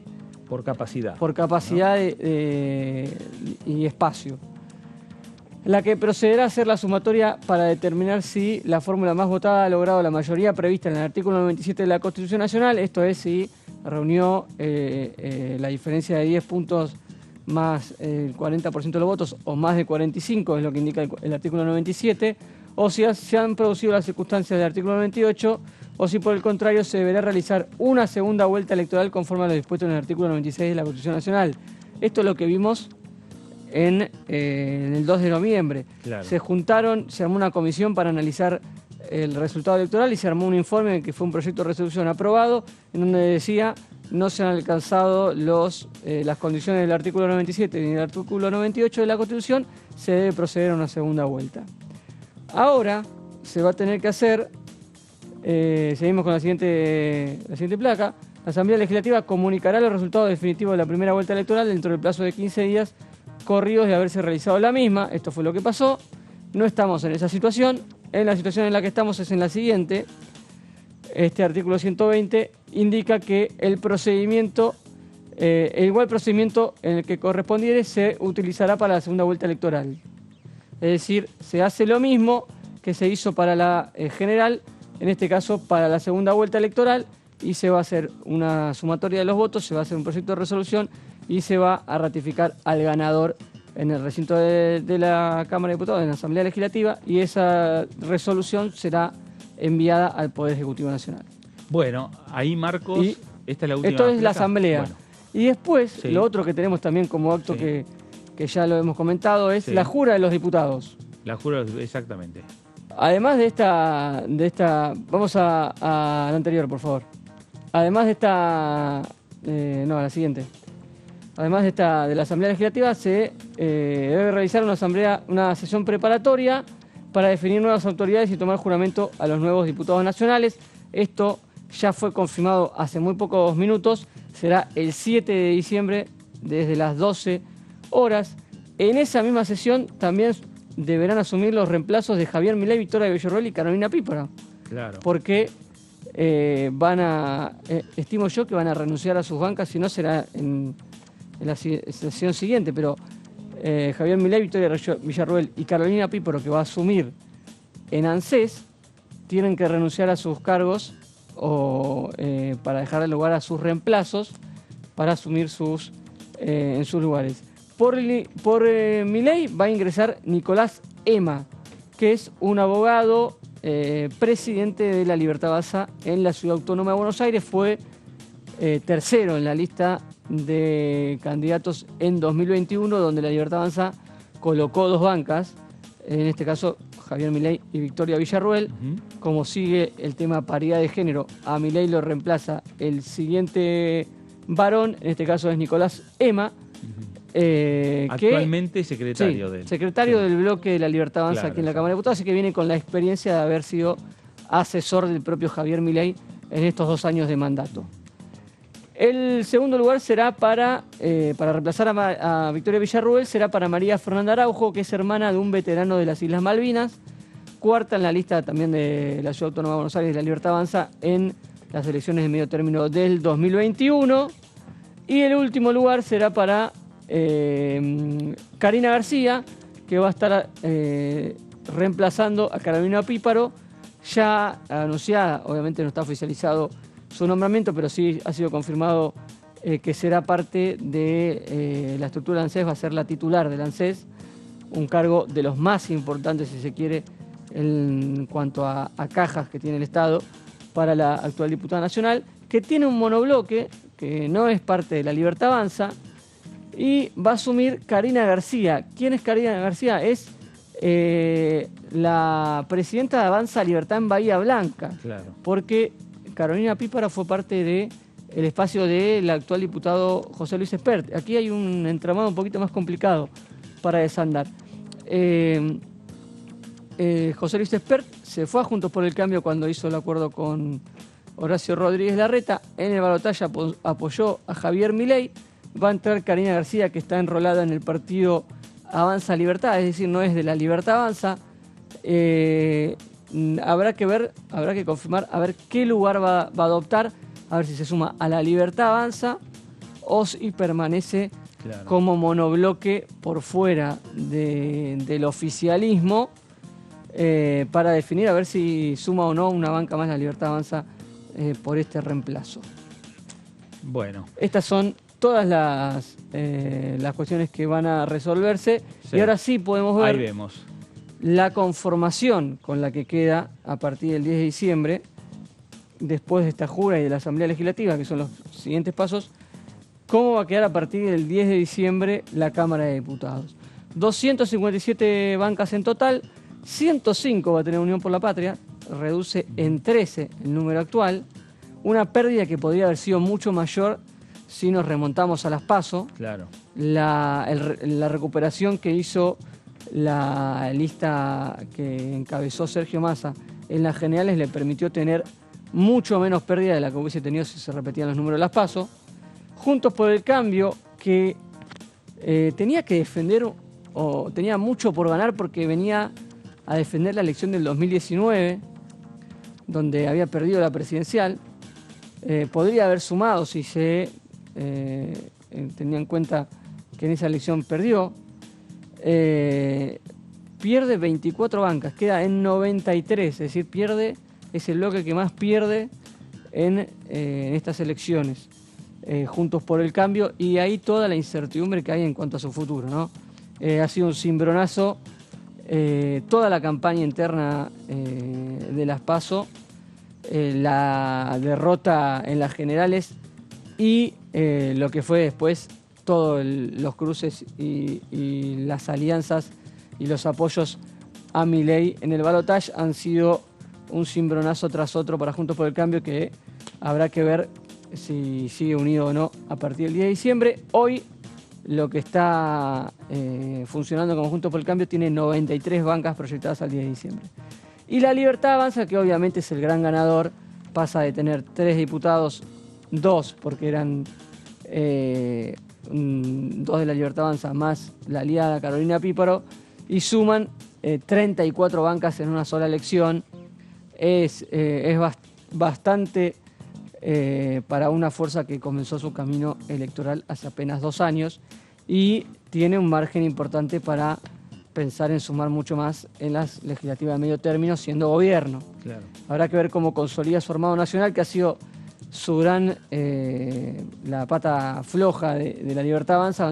Hay provincias que ni siquiera tuvo candidatos a senador, por ejemplo, como en Santa Cruz, que ahí se hubiese presentado, se hubiese quedado incluso con alguna banca más para la Cámara Alta. Seguimos. El interbloque federal, que queda en empate. Las 8 bancas que tiene hasta el 10 de diciembre van a quedar en 8 bancas, con también algún ruido interno en los últimos días. El Topo Rodríguez y Graciela Camaño se fueron, pero no seguirán a partir del 10 de diciembre, así que van a quedar en 8 bancas en el interbloque federal. Frente de Izquierda suma un diputado más a los 4 que tiene actual, y Provincias Unidas también suma un diputado a las 4 bancas que conformaban hoy Juntos por Río Negro y el Frente Renovador de la Concordia de Misiones. Pasarán a tener 5, después quedan los espacios, los monobloques repartidos por el centro del recinto. Esto es la totalidad de la Cámara de Diputados, y también compartimos, por último, el Senado. ¿Cómo queda el Senado? Que son muchos menos y tiene un poquito más despejado el panorama aquí el peronismo. Cámara de Senadores 72 en total, 33 va a pasar a tener Unión por la Patria en una elección que sacó el 36% en la general, un número que si se compara con la general del 2019 es muy por debajo de lo que había sacado cuando encabezó Alberto Fernández aquella elección. Suma 2 bancas, sin embargo, porque en el medio se había dividido y había perdido un bloque de 5 senadores que conformaban Unidad Federal. En los 31 que había quedado termina sumando, con buenas elecciones y recuperación en la provincia de Buenos Aires, donde no tenía las bancas la mayoría, y alguna otra provincia del norte. Juntos por el Cambio, que en 2021 se había se había alzado como una gran... se había lanzado a disputar mano a mano el quórum con el peronismo, casi que por primera vez desde la vuelta a la democracia en el 83. Una oposición al peronismo podía disputarle el quórum propio al peronismo. Fue parte de la campaña en ese momento de Juntos por el Cambio. Vamos a quitarle el manejo del Senado al peronismo. Se habían acercado mucho a ese número. Termina esta elección perdiendo 9 bancas. Reduce prácticamente todo lo que había cosechado en el 2021 Juntos por el Cambio y pierde 9 bancas y queda bastante lejos de Unión por la Patria. Esas 9 bancas obviamente están en manos de los que vamos a ver en la siguiente placa. En La Libertad Avanza, que suma 7. De no tener ninguna banca pasa a tener 7.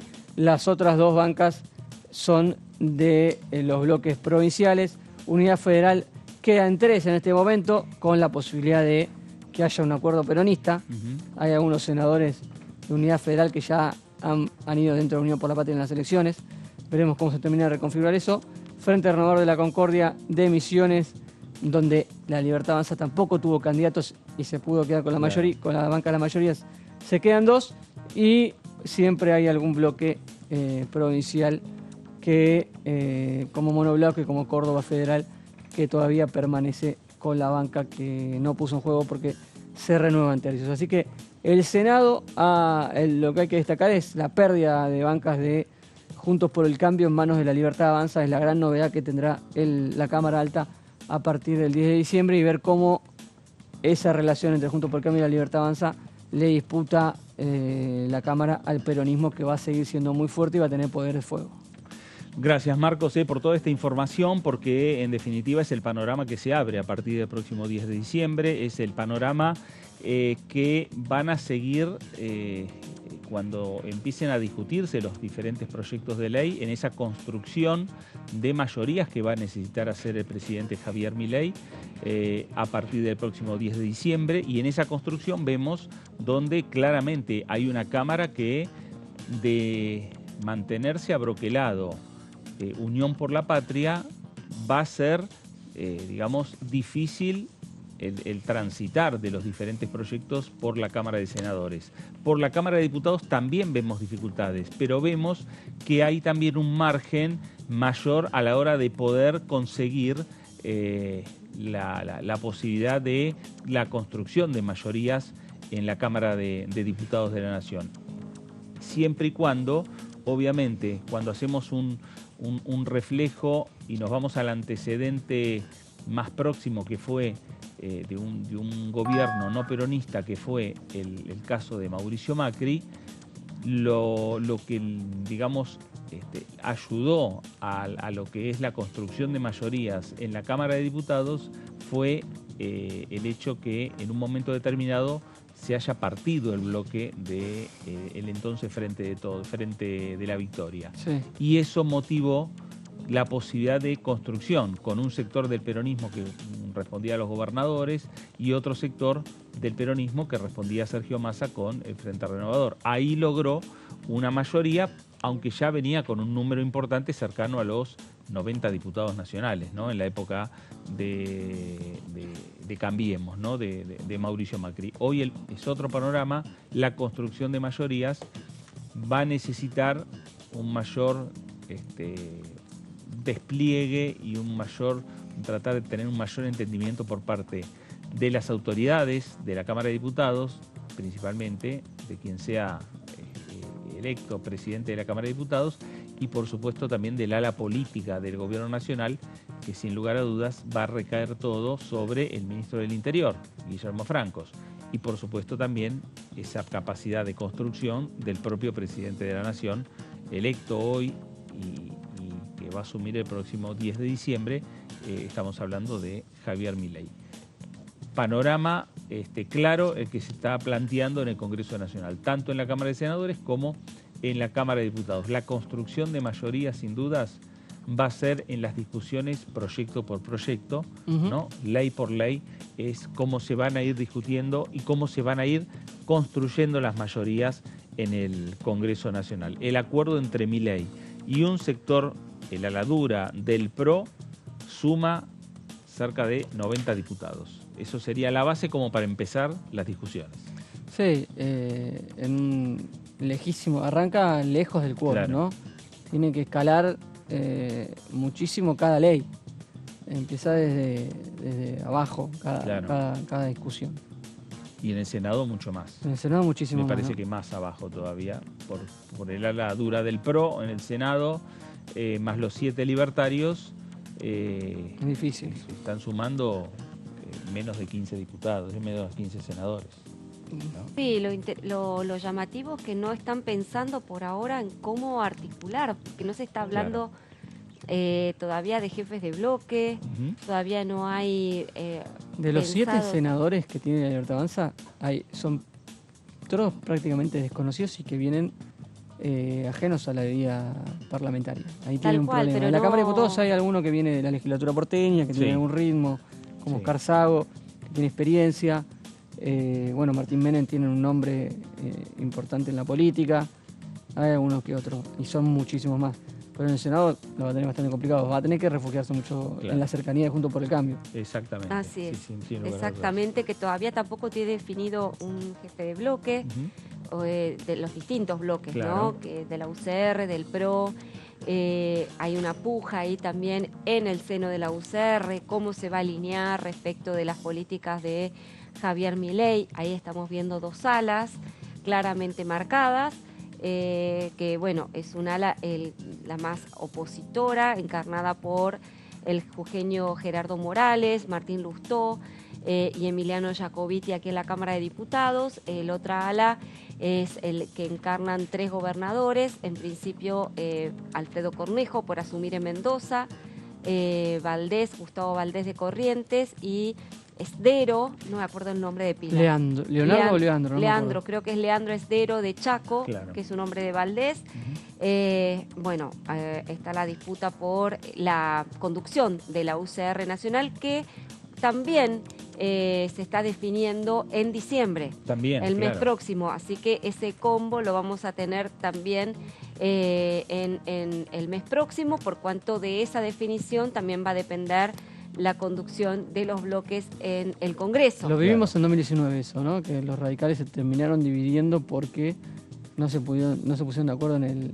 Evolución quería algo en el partido si no tenía el bloque aquí en la Cámara de Diputados. Y eso decantó en una división. Sí, el Partido Radical lograron finalmente el acuerdo, porque Después- fue Gerardo Morales presidente, vicepresidente Martín Lustó, Sí. ¿no? Pero bueno, después hubo mayores diferencias en la Cámara de Diputados. Y Ujú. ahí tuvo... ¿Hay una ahí posible se vuelta partió. a la unidad en el radicalismo? Bueno, algunos entienden que sí, que por el número que hoy tiene el radicalismo, y vos bien señalabas que ha descendido el número de legisladores de Juntos por el Cambio, ahí suma, no solo descendieron del PRO, hay sino que también pensar en del la- espacio todo. Sí, y hay la que coalición pensar en las cívica lo mismo comisiones. también. Hay que pensar en las comisiones. Claro, El número suma para pelear espacios en las comisiones. sí. No El sé. radicalismo, por lo general, termina poniendo sobre la mesa todos los cargos. Lo que es el Comité Nacional, lo que es Claro. la presidencia de cada uno de los bloques, y ahí define en un conjunto. Si Martín Lustó es presidente del Comité Nacional, seguramente un referente de Martín Lustó no va a ser presidente del bloque radical en la Cámara de Diputados, Ujú. ¿no? O si Cornejo es el presidente del Comité Nacional, en la presidencia de la Cámara de Diputados posiblemente haya alguien más cercano.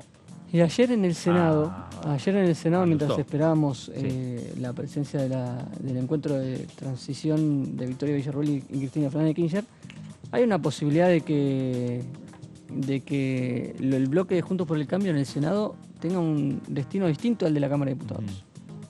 Que al ser 23 y ser muy pocos no les conviene la división como sí podría dividirse aquí en la Cámara de Diputados. Claro.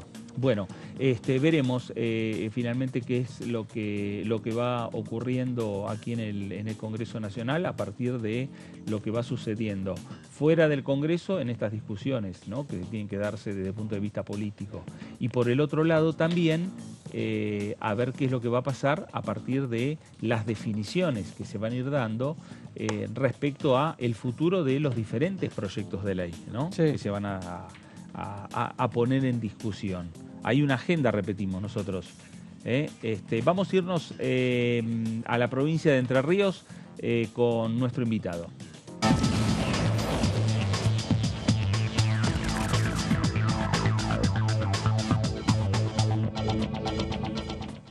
Diputado Marcelo Casareto, ¿cómo le va? Buenas tardes. Fernando Fraquelli saluda.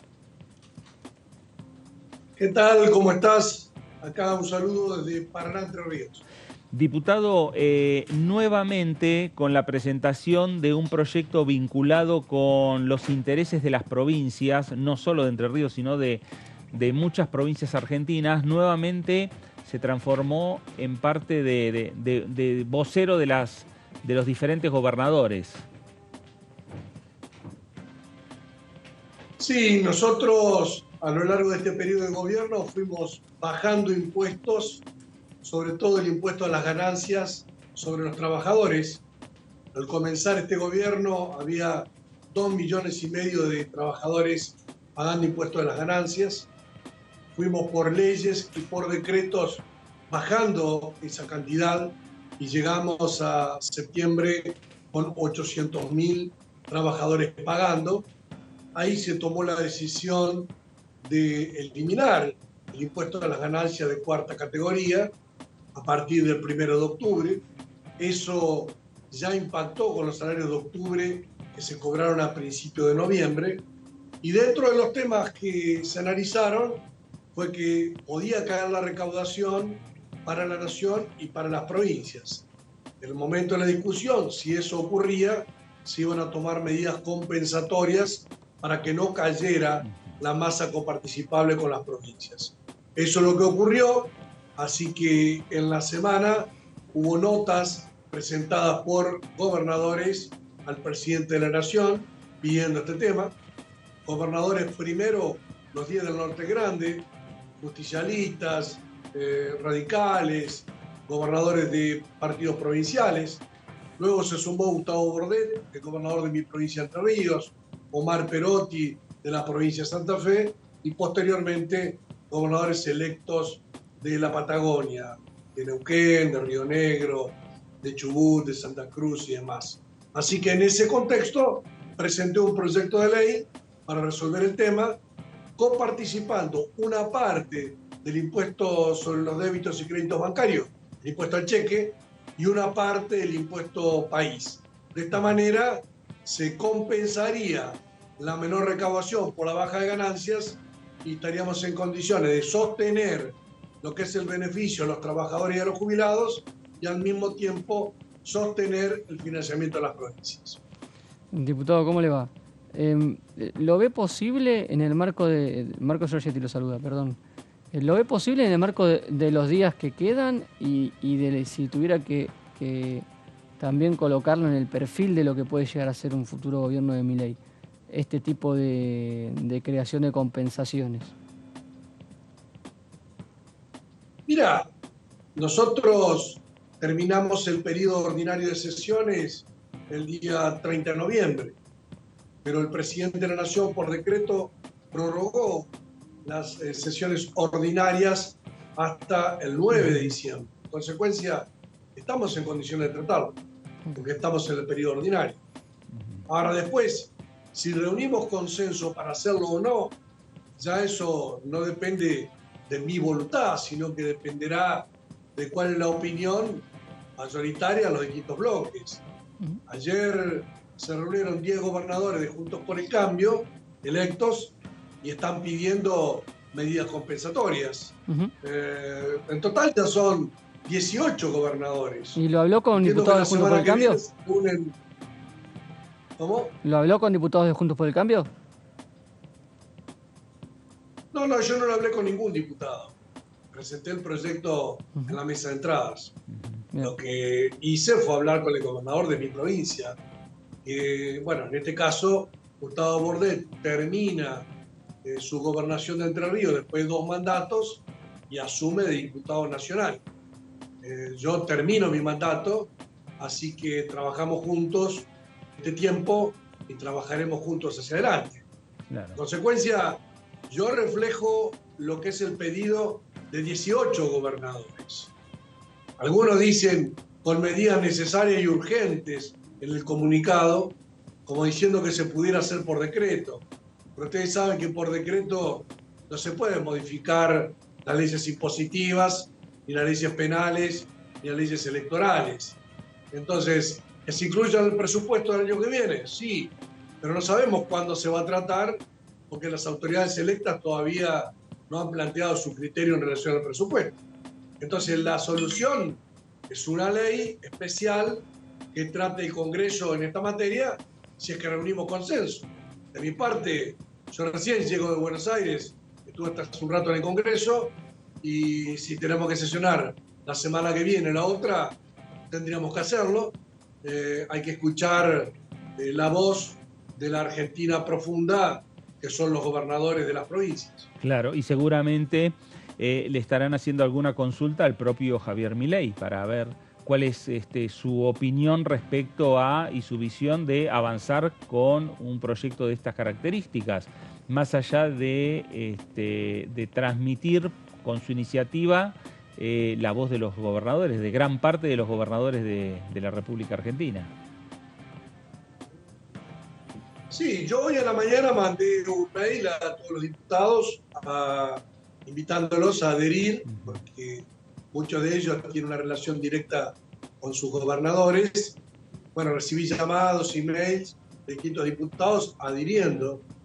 Por ejemplo, el diputado Claudio Vidal, que es ya gobernador electo de Santa Cruz, pidió ser incluido como coautor. Claro. También el diputado Luis Di Giacomo, que es muy cercano a Bereltinec, que fue electo gobernador en Río Negro. También diputados de La Pampa, como es el caso de Hernán Pérez Araujo, que es cercano al gobernador Silioto, o los diputados de La Rioja, Herrera, Ricardo Herrera, o Gabriela Pedrali, que son cercanos a Ricardo Quintela, que es el gobernador que continúa. Y así te pudiera seguir nombrando, Roberto Mirabella, de la provincia de Santa Fe, que es cercano al gobernador Perotti. Y bueno, y son varios, Hugo Yasky, que siempre tiene una preocupación por el movimiento obrero y que los trabajadores de las provincias también puedan cobrar sus salarios. O sea, va a haber una adhesión importante. Ahora, después la oportunidad de cuándo tratar este tema, cuando haya consenso. Puede ser la semana que viene o la siguiente. Claro. Diputado, le hago una última consulta. Participó de algunas audiencias del juicio político. ¿Qué cree que tiene que pasar con lo que quedó pendiente después de un año de trabajo en la comisión? Sí, yo hice reemplazos y hablé en determinados temas. Por ejemplo, el tema del fallo de coparticipación en contra de las provincias y en favor de la ciudad de Buenos Aires. Sí. Pero no integro la comisión de expresión. Así que eso podrán decir las autoridades de la Cámara y del bloque. Hablen con ellos a ver cómo termina. Marcelo, gracias por estos minutos para con Diputados Televisión. Bueno, muchas gracias. Un saludo para todos en este día de sol radiante en Entre Ríos. Bueno, gracias. También sol radiante también en la ciudad de Buenos Aires. Gracias. Estaba el diputado Marcelo Casareto del Frente de Todos por la provincia de Entre Ríos. Marcos, nos vamos. Gracias. Un gusto, Fer. A usted también. Gracias por estar ahí. Quédese en sintonía, quédese en Diputados Televisión. Esto fue el análisis. Gracias. Nos reencontramos.